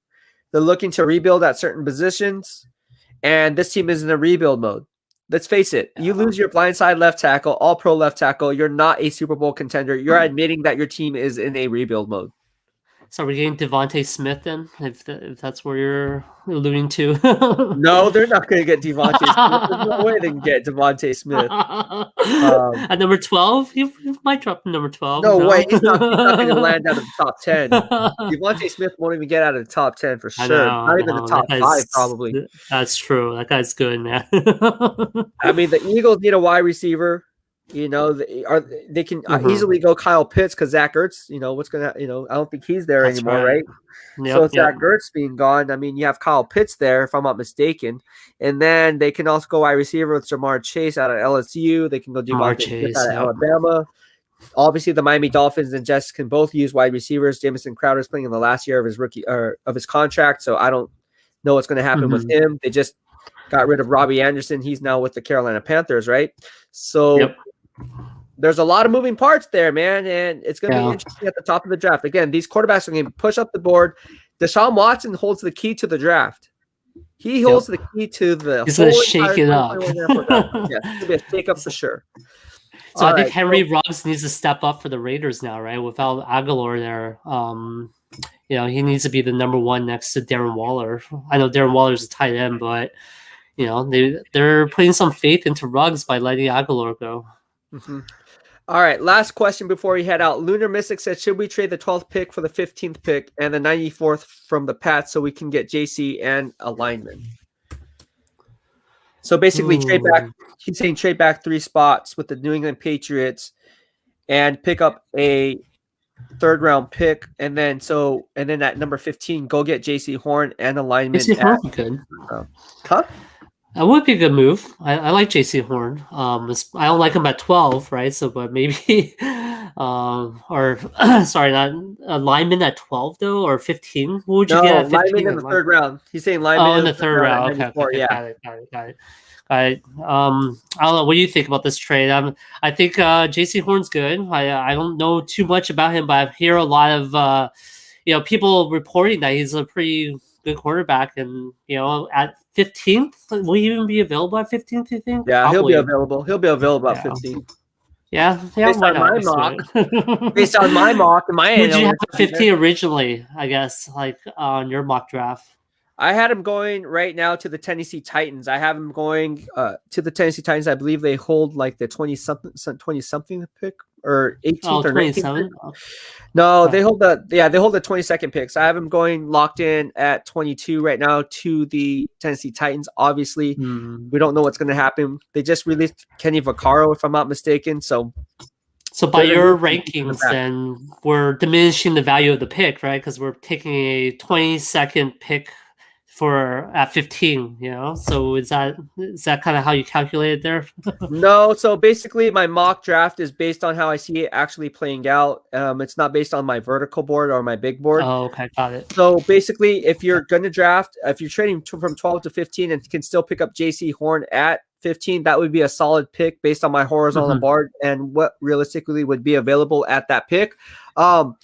From there's a lot of shakeups, right? So right now, I had the Las Vegas Raiders at 16, who picked just a few picks ahead of them, selecting Jeremiah Owusu-Koramoah.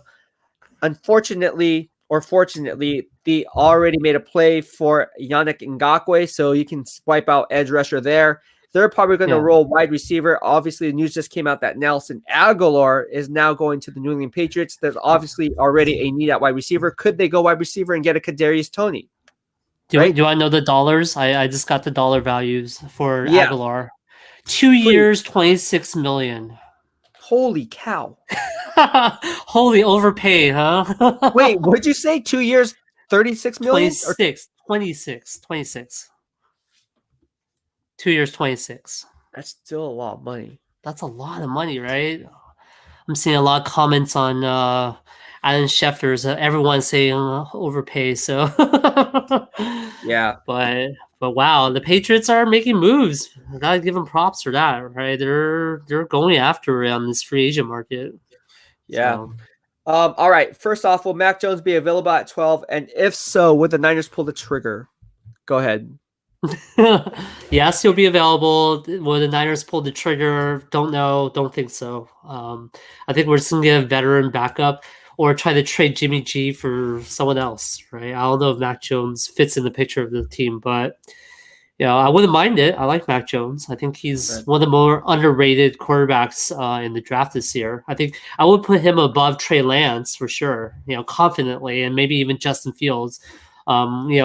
Beast knows my thoughts about Justin Fields, right? And Ohio State quarterbacks, and he has two things against Justin Fields. I think it's Ohio State and the fact that he was part of what's his name system, the guy from the Jazz, the head coach is Urban Myers, right?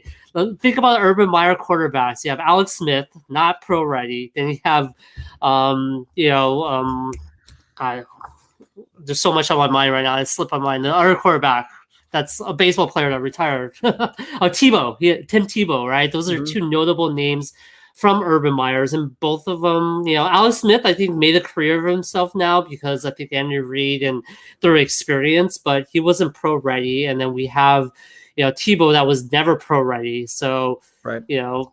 I just don't feel confident in him. But yeah, I do like Mac Jones. I think he's running a pro style offense. He's underrated in terms.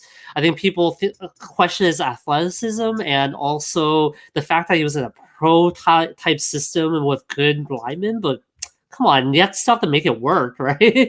Just because you have a good system doesn't mean you're going to succeed, right? You put someone bad behind there, they're still going to fail, So I think Mac Jones, I actually like him better than Tua. Tua comes with more risk with injury and stuff like that. So I think Mac Jones, number 12, would be pretty legit. I wouldn't be if they made that move, I would be happy actually. So right on.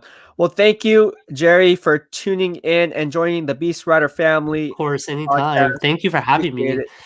Dude, this is like my most exciting moment, man. Like before I sign off, this is like I look forward to this Monday, and I watch all your shows. I just want to say you're doing an awesome job, and I give your hats off to your dedication. I mean, you've been on this live stream for 3.5 hours now, so I think all the fans really appreciate it. So on behalf of the fans, I'm a fan too. That we just want to say thank you, and keep up the good work.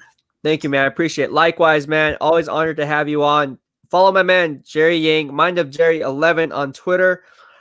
He brings a lot of good insight and analysis. I'm just going to pop it back out, Jerry, so they can see your Twitter handle. Sure. And then our podcast, we're changing our name, the Yang and Tang. So we're going to. Are you changing it? We are. So our YouTube show is going to be called the Yang and Tang Show now. And then we'll keep our audio podcast as MJ. So, so we found a compromise for you, man. We're going to do both. Dude, just give me like the name. I gave you that nickname. We'll give you a shout out. How's that? Every time we're going to change our intro, you're going to be in the intro. All right. Just like Eric Arm said, 2 bums in the pod. Sponsor. Yeah, there we go. I love it. I actually really like that name too. That name was legit too. Like you and Grant's show, like that's one of the best shows on YouTube right now, in my opinion. So yeah, I love that name. But yeah, we'll give you a shout out. I'll probably hit you up later, Beast, to do like an audio drop of you suggesting that, and then that'll be part of our intro. All right, sounds good, my man. Well, thank you everyone for tuning in. If you liked what we had to offer, please subscribe to our channel, youtube.com/BEASTwriter.